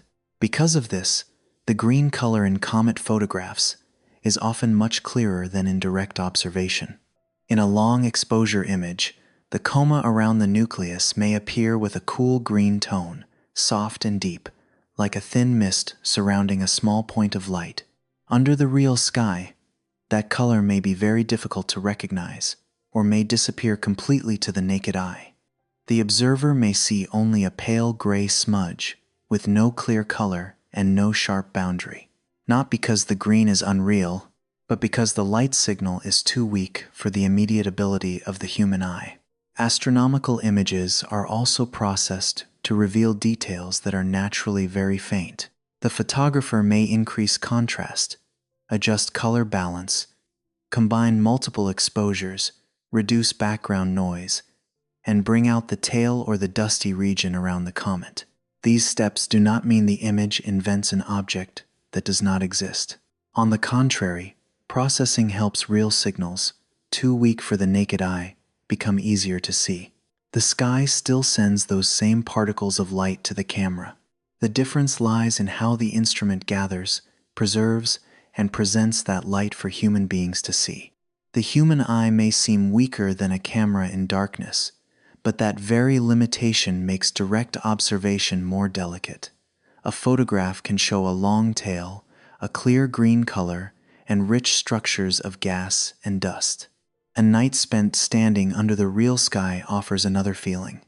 Cold wind on the skin, darkness around the body, stars gradually appearing as the eyes adjust to the night, and then, within the searched region of sky, a very faint streak begins to reveal itself. That scene is not as overwhelming as a photograph, but it carries its own weight, because the observer knows that the light is traveling directly from a distant object into their eyes. A comet in a photograph may look like a large and distinct object, but much of that image comes from extremely diffuse structures. The coma around the nucleus is not a thick cloud like clouds on Earth. The tail is not a solid object stretching through space. It is very thin dust and gas, spread across great distances, reflecting or faintly emitting light under the influence of the sunday. A camera can gather those weak signals over a long time, while the human eye usually catches only the brightest part. So the outdoor experience may be far smaller than the photograph, but it is closer to the true fragility of the object. A beautiful photograph can sometimes make viewers expect too much. If someone has seen Lemmon or SWAN appearing green, long, and clear in astronomical images, they may imagine that in real life they will see a similar streak of light as soon as they look in the right direction. But the real sky does not increase contrast for the viewer, does not draw out the green color more clearly, and does not combine minutes of light into a single moment. The sky only reveals the amount of light that is actually present. The observer has to do the rest with darkness, time, preparation, and eyes patient enough to see. The difference between images and direct observation also helps us appreciate the work of astrophotography. To create a beautiful comet image, the photographer often has to choose a dark location, follow the weather, avoid moonlight, time the session carefully, use a stable tripod or mount, capture many frames, and process the data with care. The final image is not just the result of pressing a button. It is the result of knowledge and waiting. Within that image are the science of light, the technique of equipment, and a patience very similar to the spirit of observing a comet with the naked eye. But we should not treat the real experience as disappointing just because photographs are more vivid. A comet appearing in real life as a very faint streak has a beauty that cannot be replaced. It is the beauty of real matter in space, not enlarged, not color-enhanced, not separated from the darkness around it. That dim smudge may be ancient ice turning into gas, dust leaving the surface, sunlight causing tiny molecules to glow. Its modest appearance does not make its meaning smaller. On the contrary, the more we understand the process behind it, the deeper that faint streak becomes. Some astronomical sights are beautiful because they are brilliant, like the full moon rising over the horizon, or Venus shining strongly at the end of twilight. A comet is beautiful in another way. Its beauty lies in elusiveness, in the feeling of an ancient object passing through for only a short time, leaving a trace so weak that it takes technology or patience to recognize it. In photographs, that beauty becomes clearer. To the naked eye, that beauty becomes more personal. The two ways of seeing do not oppose each other. They complement each other, helping human beings see the structure and also feel the fragility. When we look at a photograph of a green comet, we can know that the camera has helped draw faint light out of the darkness. When we stand under the real sky, we can also understand that the very pale smudge is not an inferior version of the photograph, but the way the comet presents itself to human eyes in nature. One way of seeing reveals detail, another reveals distance. One helps us analyze, another helps us feel. Between these two ways, the comet remains the same cold object responding to the sun, encountered through two different human abilities. A camera can remain open for many seconds or minutes, gathering each small particle of light. The human eye lives only in the moment, receiving a thinner amount of light that is more easily swallowed by darkness. Because of that, the same comet may appear green and long in a photograph, while outdoors it may look only like a very faint breath of haze. But that faintness is exactly what makes the real experience feel like a secret found through patience. Not a cinematic spectacle, not a streak of light overwhelming the sky, but a very weak trace of real matter passing through space, fragile enough to make the night feel deeper and quieter. From the difference between a comet in a photograph and a comet seen with the naked eye, we can widen the view a little. The three green streaks of 2025 are not only a story about three separate objects, but also a reminder that the space around Earth is not motionless. Down on the ground, daily life makes everything feel very close, very solid, very familiar. Human beings see houses, streets, screens, lights, objects with clear shapes and distances that are easy to understand. But beyond the thin layer of atmosphere, Earth is moving through a cosmic environment filled with light, dust, small rocks, the solar wind, and objects that sometimes pass by from distant regions. Near-Earth space is often imagined as a clean emptiness, a quiet black background where our planet floats alone. That image is beautiful, but incomplete. The space around this planet contains far more motion than everyday life suggests. There are tiny grains of interplanetary dust, so small that the human eye cannot recognize them individually. There are small fragments of rock that enter the atmosphere and flare into meteors. There are asteroids quietly passing along their own orbits. There are comets coming in from distant regions toward the sun, allowing dust and gas to open into thin tails. The sun also does more than shine from far away like a stationary lamp. From the central star, light, radiation, and the solar wind spread throughout the solar system. The solar wind is a very thin stream of particles flowing outward from the sun, crossing space, interacting with the magnetic fields of planets, reshaping comet tails, and helping create the space environment around Earth. These motions are not loud, and they are not easy to see with the naked eye, but they are always present. A comet tail pointing away from the sun is a beautiful trace of that invisible environment. Earth's magnetic field is also part of this picture. Our planet does not move through space like a bare stone. Around Earth is a broad magnetic region that helps interact with particles arriving from the sun. When those particles meet the magnetic field and the atmosphere near the poles, auroras can appear as soft bands of light across the sky. Auroras, meteors, interplanetary dust, and comet tails all remind us that near-Earth space is not a dead backdrop, but an environment constantly exchanging energy and matter. Three comets drawing attention in the same month, then, should not be understood as a mysterious sign. The event is more beautiful when seen as a rare observing window. Lemmon, SWAN, and 3I Atlas do not need to be connected by some hidden story. Each object has its own orbit, its own origin, and its own observing circumstances. But from the human point of view, their appearance close together in time made the sky feel more alive. In the same month, people who love astronomy could think about a comet brightening from a faint point, a comet found in solar data, and an interstellar visitor passing through the region around the Sunday. That rarity helps us realize that the solar system is not just a simple diagram with planets circling the sun on neat, tidy paths. Between the planetary orbits are fine dust, rock fragments, meteoroids, asteroids, comets, streams of particles from the sun, and enormous magnetic regions. Each component moves in its own way. Most are too small, too faint, or too distant to draw attention in daily life.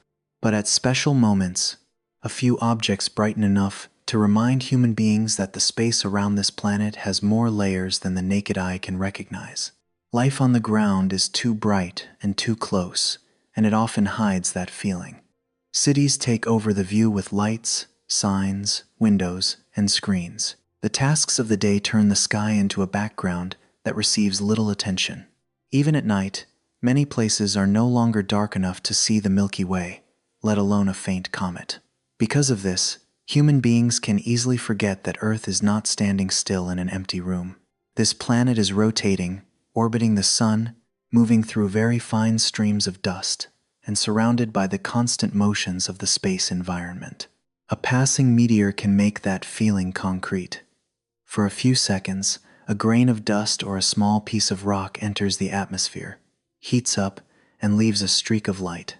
That brief moment shows that small matter is cutting across Earth's path. Comets bring a similar feeling, but much more slowly. Instead of a streak of light flashing past, a comet appears over many nights, faint, soft, and gradually changing under sunlight. One is the short spark of a dust grain falling into the atmosphere. The other is the long journey of ice and gas through space. Both belong to the same broader picture of a solar system in motion. Near-Earth space is also lively because human beings are becoming able to see more of it. Automated survey telescopes scan the sky. Spacecraft observing the sun send back data. Observatories on the ground and in space record faint points of light, measure motion, calculate orbits, and distinguish familiar objects from new ones. Things that might once have passed by without anyone knowing now have a greater chance of being discovered. The liveliness of space has not suddenly appeared. Our ability to recognize that liveliness is becoming more refined. 3 green streaks in the same month also show the beauty of astronomical coincidence. Not every coincidence needs to be turned into a message. Sometimes it is only orbit, timing, brightness, Earth's position, and observing conditions meeting within a short window. That very normality, in the scientific sense, makes the story quieter. The universe does not need to create a private sign for human beings in order to be wondrous.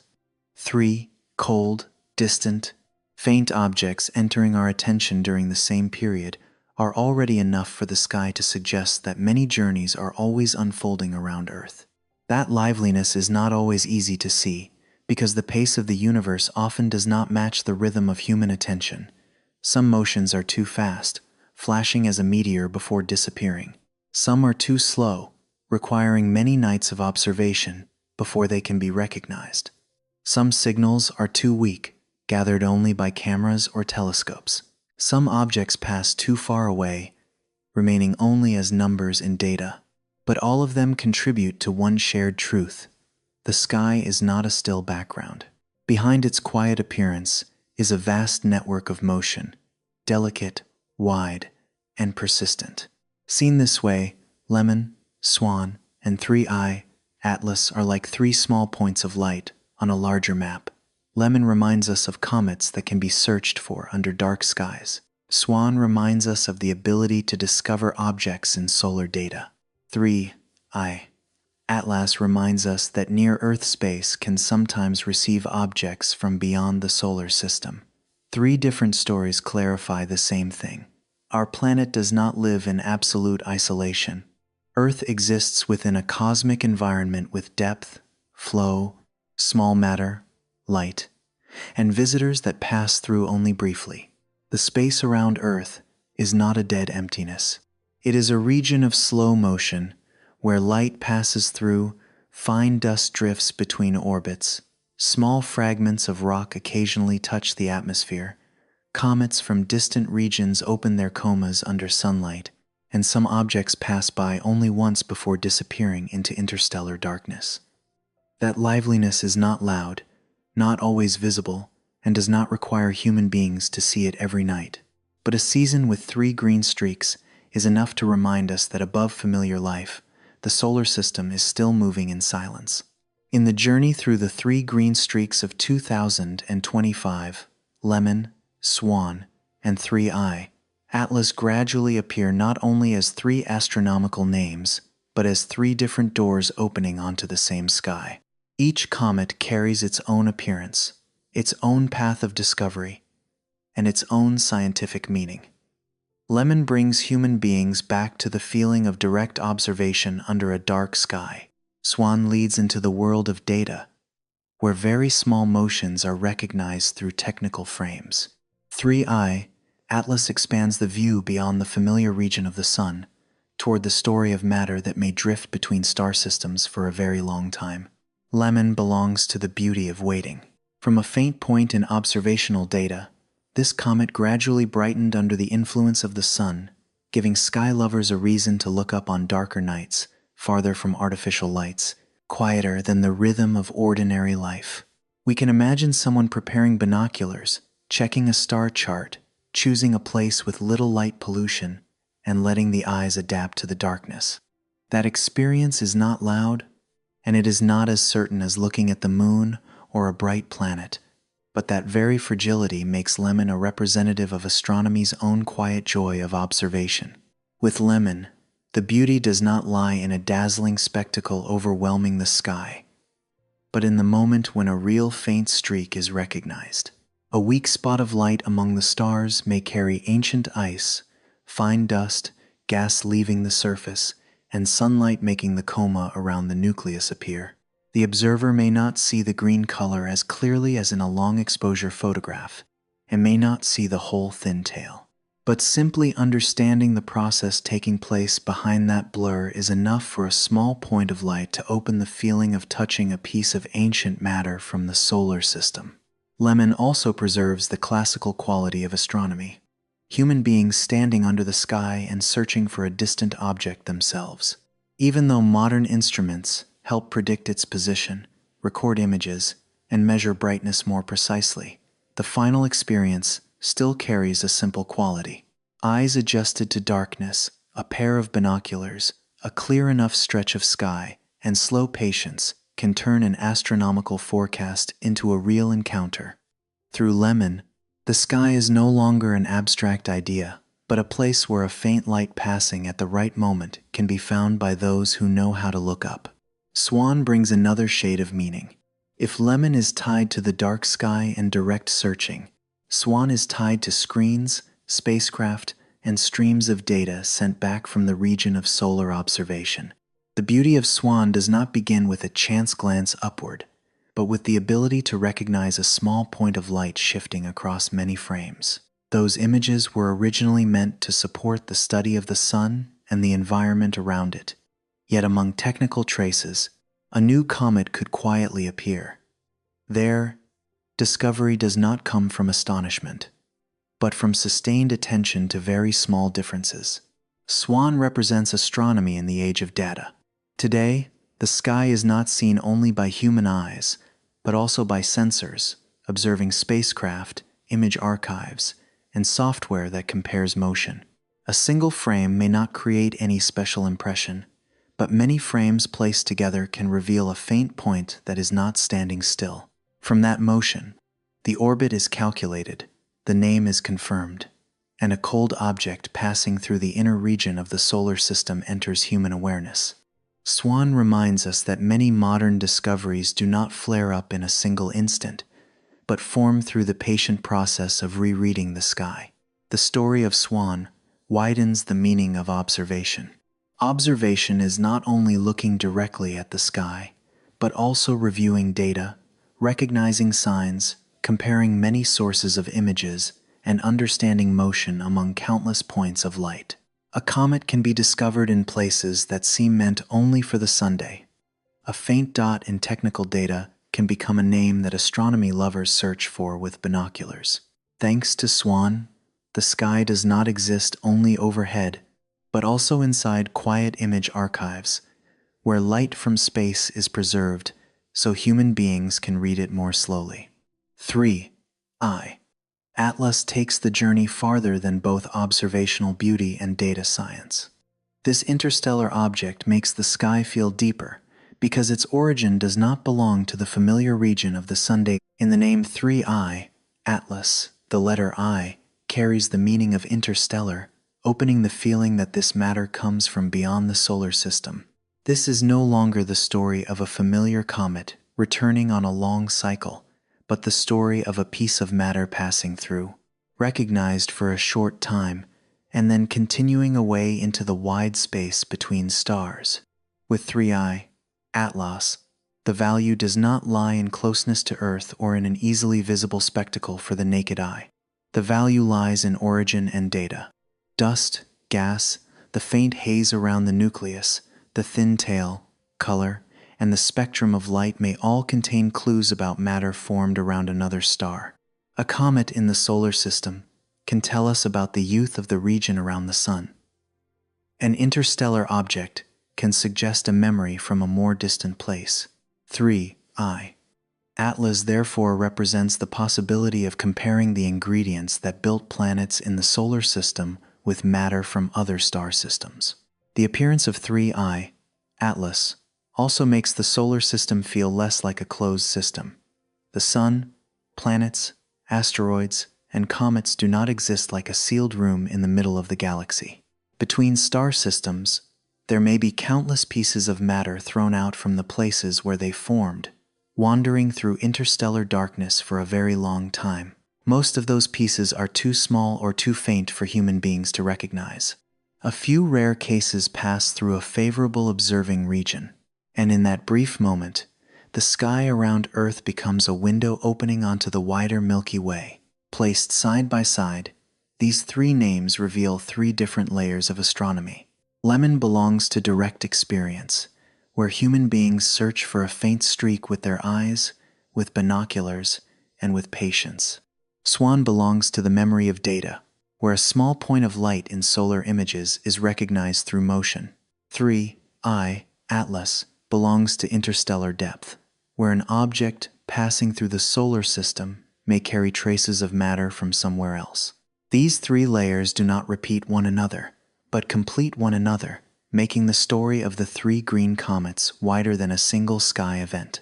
That difference also helps avoid every sensational way of telling the story. The three comets do not need to be tied into a mysterious formation, do not need to be treated as a shared signal, and do not need to carry meaning beyond the evidence.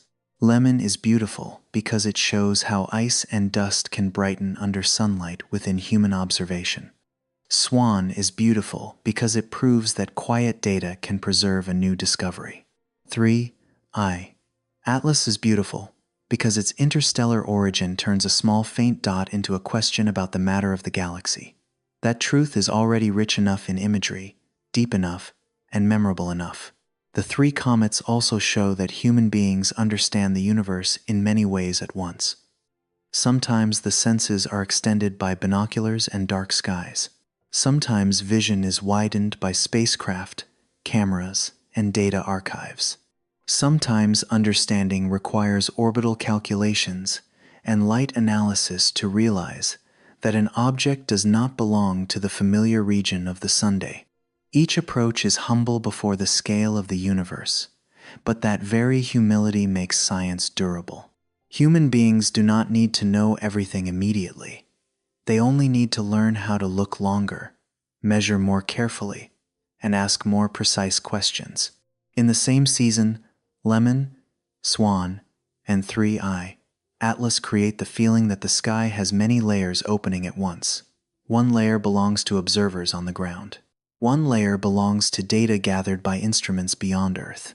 One layer leads to regions beyond the solar system, where matter can drift through interstellar darkness before meeting the light of another star. These three layers meet in human awareness, turning the small green streaks into more than beautiful images. They become a way to understand motion, origin, and the continuity of matter in the universe. Not everyone may have seen Lemmon with the naked eye. SWAN may have appeared more clearly through data and binoculars. 3I Atlas may be too far away to become a visual spectacle for the public. But each name still contributes to the way human beings see the sky. The sky is no longer a silent dark background above daily life, but an environment of dust, gas, light, orbits, interstellar objects, and very brief observing opportunities. Things that seem faint have the power to deepen scientific imagination. Lemmon, SWAN, and 3I Atlas do not tell the same story. Lemmon tells of beauty found through preparation and patience. SWAN tells of quiet data, where a small point of light moves just enough to be named. 3I Atlas tells of regions beyond the familiar boundaries of the sun, where matter can wander through interstellar darkness and then happen to pass through the human observing window. But all three remind us that the sky is never truly still. Above familiar life, light is still awakening, ice and dust, data is still preserving very small motions, and sometimes a faint streak is enough to open the feeling of the entire galaxy. Among the stories of Lemmon, SWAN, and 3I Atlas, there is a beauty that can easily be hidden if the storyteller tries to make everything more mysterious than necessary. Comets already carry enough strangeness within them. Ice lying quiet in the cold, dust escaping when it meets light, thin gas forming a faint haze around the nucleus, a long tail drawn in one direction by the sun, and orbits that can carry an object through space for spans of time far longer than human memory. That truth is not loud, but it has its own depth. When several comets are mentioned in the same season, imagination can easily want to connect them into a sign. Human beings have long looked up at the sky in search of images, meanings, and stories larger than everyday life. That is very natural. But science invites us to slow down a little, to see these objects through their own orbits, light, and data. 3 comets appearing close together in the observing calendar may be a rare coincidence, a beautiful astronomical window without needing to become a secret message from the universe. 3I Atlas is special because of its interstellar origin, and that alone is enough to widen the story. An object from beyond the solar system, passing through the sun's light, and then continuing away, is already rare. The dust and gas around it may help human beings compare material here with material that once formed around another star. Its value lies in the orbit, in the composition, in the measured light, and in the brief opportunity to study a piece of matter that was not born in our familiar region. For that reason, the story of 3I Atlas does not need to turn toward images of spacecraft or intentional design. Ideas like that may attract attention at first, but they blur the steadier beauty of science. A natural object, if it comes from interstellar space, has already gone far beyond the ordinary world of life on the ground. It does not need to become artificial in order to be astonishing. The simple fact that it was recognized, followed, given an orbit, and placed on the astronomical map is already enough to make it a rare part of human understanding. The green color of comets is also more beautiful when seen through the real light of science. That green may come from molecules in the gas around the nucleus, when they receive energy from the sun and then emit light at certain wavelengths. Sensitive cameras and long exposure techniques make that color appear more clearly than it does to the naked eye. This is not a sign of some mysterious energy source, but a subtle reaction between matter and light. A correct explanation does not take away the poetry of the green. On the contrary, it brings that color closer to reality, like a thin breath made visible by the sun in the darkness. A comet's tail is also often misunderstood when viewed only through everyday intuition. On Earth, a trail of smoke usually lies behind a moving object, so people easily assume that a comet's tail simply follows its path. In space, dust and gas are affected by sunlight and the solar wind, so the tail usually points away from the sunday. That shape is not an arrow of danger, nor is it the trace of an object rushing toward us.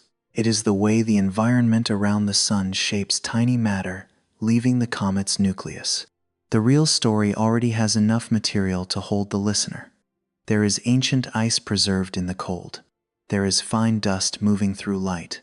There is thin gas opening into a faint haze around the nucleus.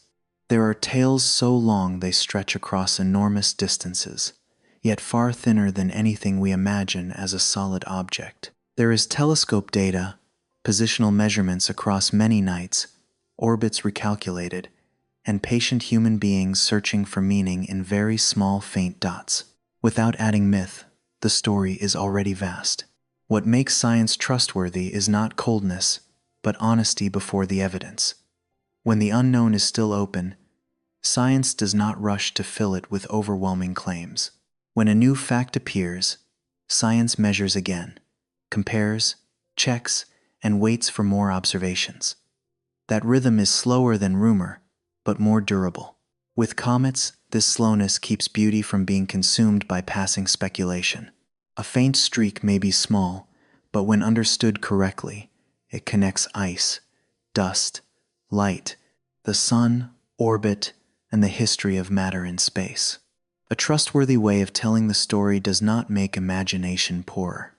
On the contrary, imagination grounded in science often travels farther, because every image has roots in reality. Knowing that a comet does not shine by itself like a star makes the faint haze around the nucleus feel more fragile.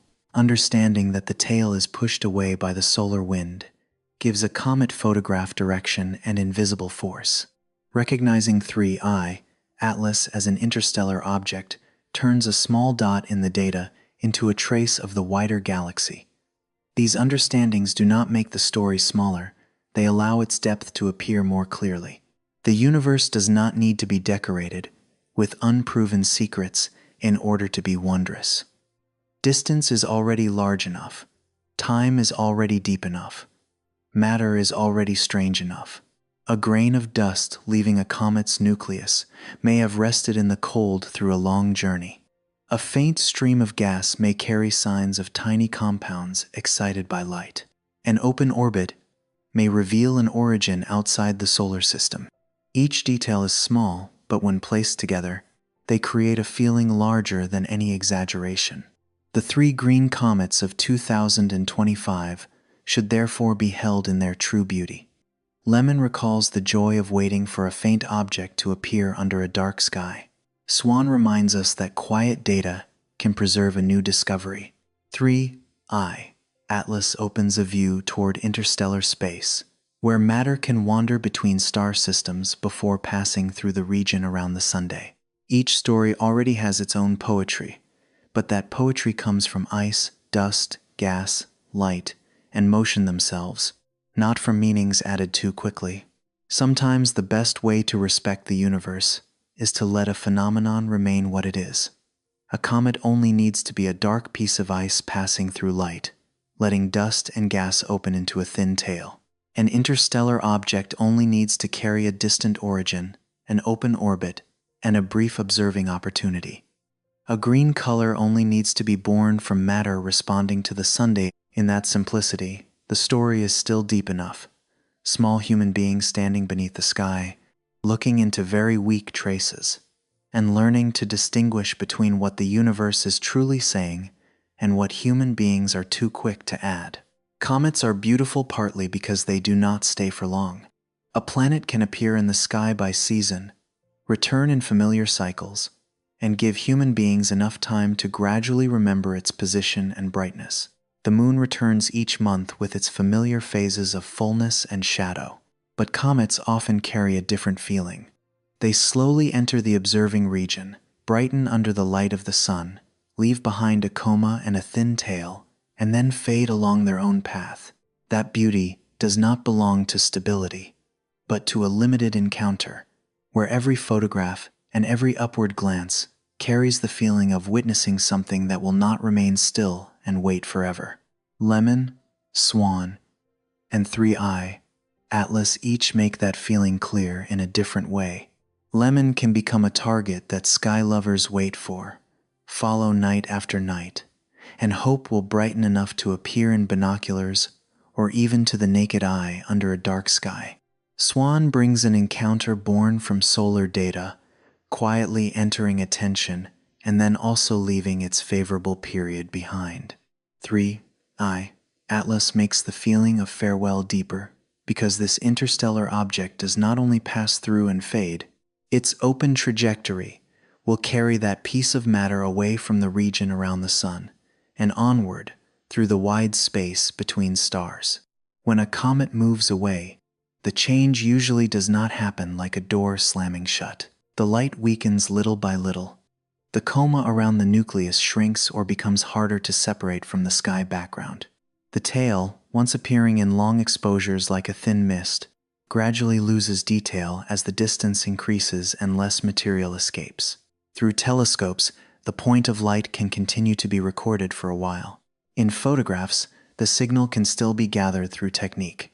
But for the human eye, the comet slowly returns to being a trace too faint to recognize. The encounter ends not with a sound, but by fading.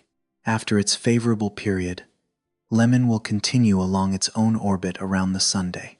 If it is a very long period comet, its next return may lie beyond the lives of many generations. For human beings, a single appearance may be the entire opportunity. Those who saw that faint streak through binoculars will keep the memory of a specific night, a specific region of sky, and a specific feeling when they realized that soft point of light was not a star. Those who only saw photographs also keep another kind of memory: the green tone in the coma, the long tail, and the feeling that an icy, dusty object had passed through the sky of the time in which they were living. SWAN also leaves attention in its own way. Because it was discovered in data connected to solar observation, the story of SWAN always carries a quieter character.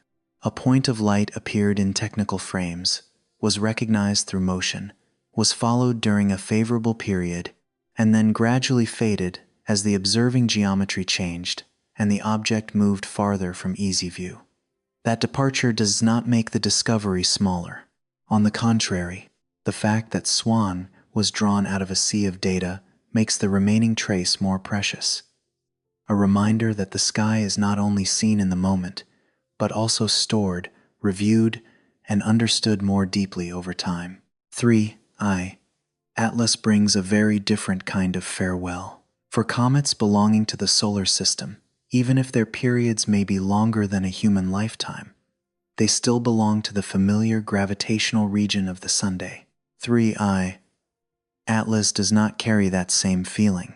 This interstellar object passes through, reacts to the light of the sun for a short interval, gives human beings a chance to measure its position, brightness, shape, and signs of gas and dust, and then continues moving away on a path that does not close into a familiar orbit around our star. Once the light weakens, the direct observing story will end, but the object's journey will continue beyond our view. What remains first is data. The numbers may seem dry, but in astronomy, data is the most precise way memory is preserved. Each position measured night after night helps make the orbit clearer. Each brightness value records the comet's level of activity at a particular moment. Each image preserves the form of the coma, the tail, and the dusty region around the nucleus. Each spectrum, meaning light separated into smaller parts, may preserve the signs of molecules in the escaping gas. After the comet has faded from the sky, those data remain to be read again. Photographs are also a form of memory. A comet photograph is not only a beautiful image to save on a screen. Inside the frame are a time, a direction of view, sky conditions, instrument sensitivity, processing choices, and real light that traveled from a distant object to the camera. The green streaks, dust trails, and starry background in the image do not replace direct observation, but they allow many people to see what the naked eye might miss. When the comet moves away, photographs become traces of an encounter that the sky will not repeat in exactly the same way. There is also the memory of the observer. A person may remember the night they left the city to search for a dark sky. They may remember the disappointment when clouds came in, then the small joy when the next night was clearer. They may remember the moment through binoculars when a faint smudge appeared at the place marked on the star chart. That feeling is very different from looking at a number or a finished photograph. A real comet outdoors is often modest, sometimes so fragile that it is easy to miss. But precisely because it must be searched for, waited for, and found with eyes adjusted to the dark, the memory of that encounter can remain for a long time. When these visitors depart, the sky does not become poorer. The sky simply returns to its ordinary quietness, while the motions continue in layers that are harder to see. Interplanetary dust still drifts between orbits. Small asteroids still follow their own paths. The solar wind still blows through space. Light still takes many minutes to travel from the sun to Earth and then continues farther outward. Other comets still lie in cold regions beyond, waiting for an orbit to bring them closer to the light. The departure of one object does not stop the universe. It only helps human beings recognize that every astronomical encounter is a small part of a much larger motion. There is a gentleness in accepting that not every beauty can be held by the eye. A comet brightens and fades like a sentence written in dust and gas across the sky, dissolving before the reader has time to memorize it. But human beings have other ways of keeping things: imaging, measuring brightness, calculating orbits, preserving data, retelling the experience, and placing the event within the wider context of the solar system. Because of that, something that appeared in one season does not vanish completely. The image may fade from the sky, but understanding is extended in scientific memory. Lemmon leaves behind the feeling of a comet that could be searched for through preparation and patience. SWAN leaves behind a lesson about data, about the possibility that a small point of light in technical imagery can become a discovery when viewed in the right way. 3i, Atlas leaves behind a wider question. Among star systems, how many pieces of matter are still wandering in the dark without human beings ever knowing they exist? The three departures are not the same, but they point toward a shared meaning. The universe does not stop to be admired.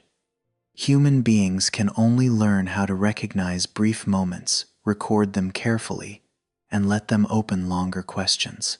As 3i, Atlas continues moving farther away, the thought of its interstellar origin makes the distance feel especially meaningful. That object once belonged somewhere else, or at least carries matter not born in the familiar region of the Sunday. For a short interval, the light of our star made its cold surface active, allowing gas and dust to appear clearly enough for telescopes to record.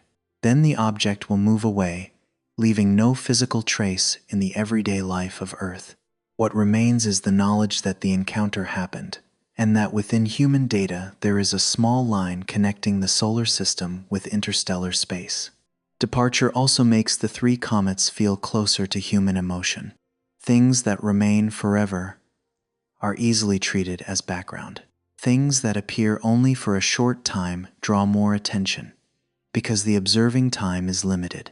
A faint streak in the sky cannot be held by hand, but it can turn an ordinary night into a private marker. The observer remembers where they stood, the direction of the wind, the darkness of the sky, and the feeling of finding the right field of stars. In the vast universe, that memory is very small, but its smallness is what makes the experience feel real. When the visitors leave, the story does not end in loss. The story shifts from observation to preservation, from the night sky to data, from present feeling to long-term understanding. A comet may fade from naked eye view, but its orbit remains in the calculations. A tail may disappear from new photographs, but its structure has been recorded in older frames. A green color may no longer appear in the sky, but molecular signs remain in the spectrum of light. Beauty changes form from direct light into scientific memory. In the end, the departure of Lemmon, SWAN, and 3i, Atlas reminds us that human beings do not own the sky. We are only allowed to meet a very small part of the motions taking place. An object comes close enough to brighten. An instrument recognizes a shifting point in data. An orbit reveals an interstellar origin, and then everything continues in another direction. Earth keeps turning, night keeps falling, Observers keep looking up, and the vastness of space keeps its own slow rhythm. It is precisely in the impossibility of holding on that comets become memorable. When the visitors leave, the sky does not close.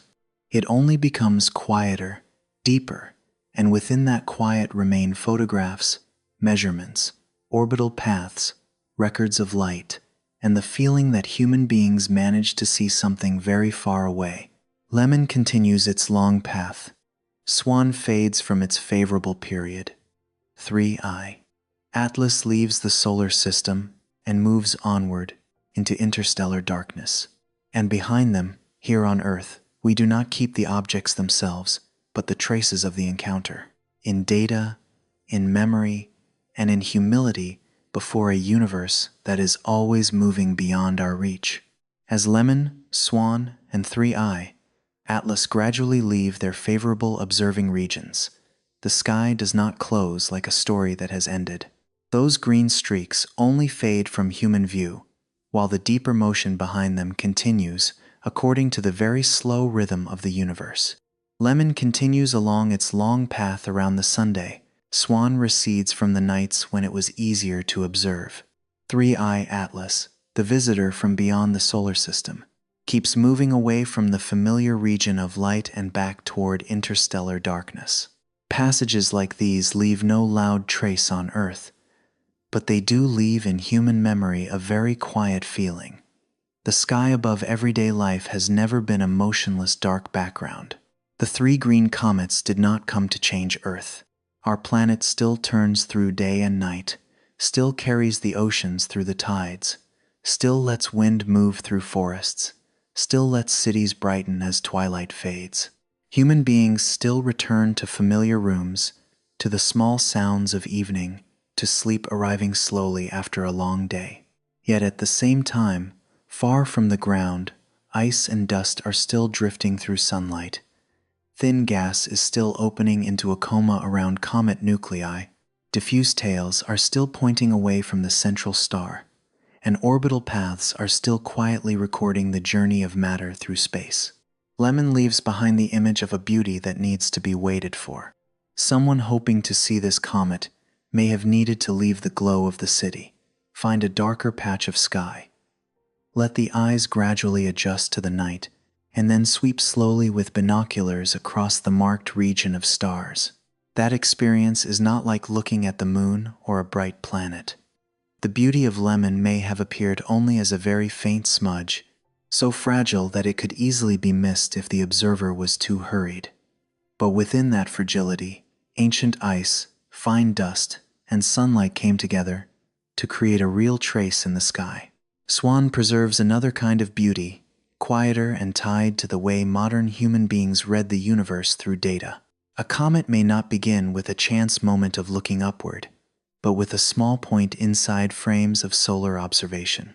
That small point shifts, is recognized, is checked, and gradually steps out of the data archive to become a name on the astronomical map. SWAN reminds us that the sky does not exist only in the moment when human eyes look up. The sky is also preserved in photographs, in measurements, in long sequences of observation, where very faint signs can still be read again after many days. 3I. Atlas opens the deeper part of the story. An interstellar object, passing through the solar system, draws attention not only because of its great distance, but because its origin lies beyond the familiar region of the Sunday. For a short segment of its journey, the light of our star made its cold surface active, allowing dust and gas to appear clearly enough for telescopes to record. Then the object continues moving away, not becoming a familiar member of the solar system, not returning on a cycle close to the span of human life. The brief presence of 3I, Atlas, is like a very thin page drifting out of the vast book of the galaxy, just enough for human beings to read a few lines before that page disappears into darkness. When the 3 stories are placed side by side, the sky becomes deeper in a natural way. Lemmon brings us to the feeling of direct observation, where a faint streak can be found through a dark sky and patience. SWAN brings us into the world of data, where observing instruments preserve light so human beings can recognize very small motion. 3. Atlas carries the view beyond the solar system, toward the possibility that matter can wander between stars before happening to pass through our region of light. These three paths are different, but they all lead to one shared awareness. The space around Earth is not empty, and the sky is not still, no matter how quiet the night may appear. The most beautiful thing in this story does not lie in shock or in a secret waiting to be decoded. The beauty lies in what is real. Ancient ice preserved in the cold, fine dust leaving a surface, thin gas responding to light, comet tails shaped by the sun, orbital paths calculated from small positions across many nights, and human beings on the ground quietly learning how to understand those signs. There is no need to turn the green color into a strange energy, and no need to assign intentional messages to the comets. Natural truth is already wide enough, calm enough, and deep enough to hold the listener. Many people may never have seen Lemmon, SWAN, or 3i, Atlas with their own eyes. A city sky may have been too bright, clouds may have covered the favorable night, or the comet may have been fainter than expected. But an encounter with the universe does not happen only through the naked eye. A long exposure photograph, an orbital map, a light spectrum, or a slow explanation of how dust and gas respond to the sun can also bring imagination closer to very distant motions. Understanding that a camera gathers light longer than the human eye, understanding that a comet's tail usually points away from the sun, understanding that an interstellar object only passes through for a short time, all of this gives the sky depth, even if only a few scattered stars are visible outside the window. Night on Earth still falls very gently. Somewhere, the sea is reflecting moonlight. Somewhere else, city lights are making the sky grow pale. Some people are already asleep, some are still awake, and some look up without seeing any comet at all. Even so, this planet is still carrying everything through space: oceans, forests, deserts, rooftops, cities, and the small dreams of human beings. Above the thin atmosphere, light still travels, dust still drifts, particles from the sun still spread outward, and small objects continue their journeys through an environment wider than any familiar distance. The three green streaks in a very old sky are only a short passage in the long history of matter and light. That sky existed before human beings gave names to the constellations, before the first telescopes were pointed upward, before spacecraft observing the sun sent data back to Earth. That sky will also continue after the comets fade from photographs, after observing nights become memories, after measurements are preserved in quiet tables of data. The universe is not in a hurry. Within the very brief span of human life, we learn to look more slowly so we can recognize a small part of the beauty passing by. The three green comets did not come to change Earth, and because they did not need to do so, their appearance becomes even gentler.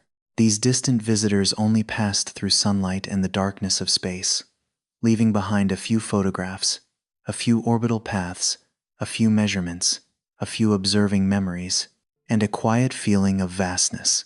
Sometimes, a passage is enough to remind human beings that the sky is not a fixed dome, but a deep ocean where ice, dust, light, and time are still drifting. Earth continues to turn, the night remains calm, human beings sleep beneath the sky, and out there, the slow motions of the universe continue in silence.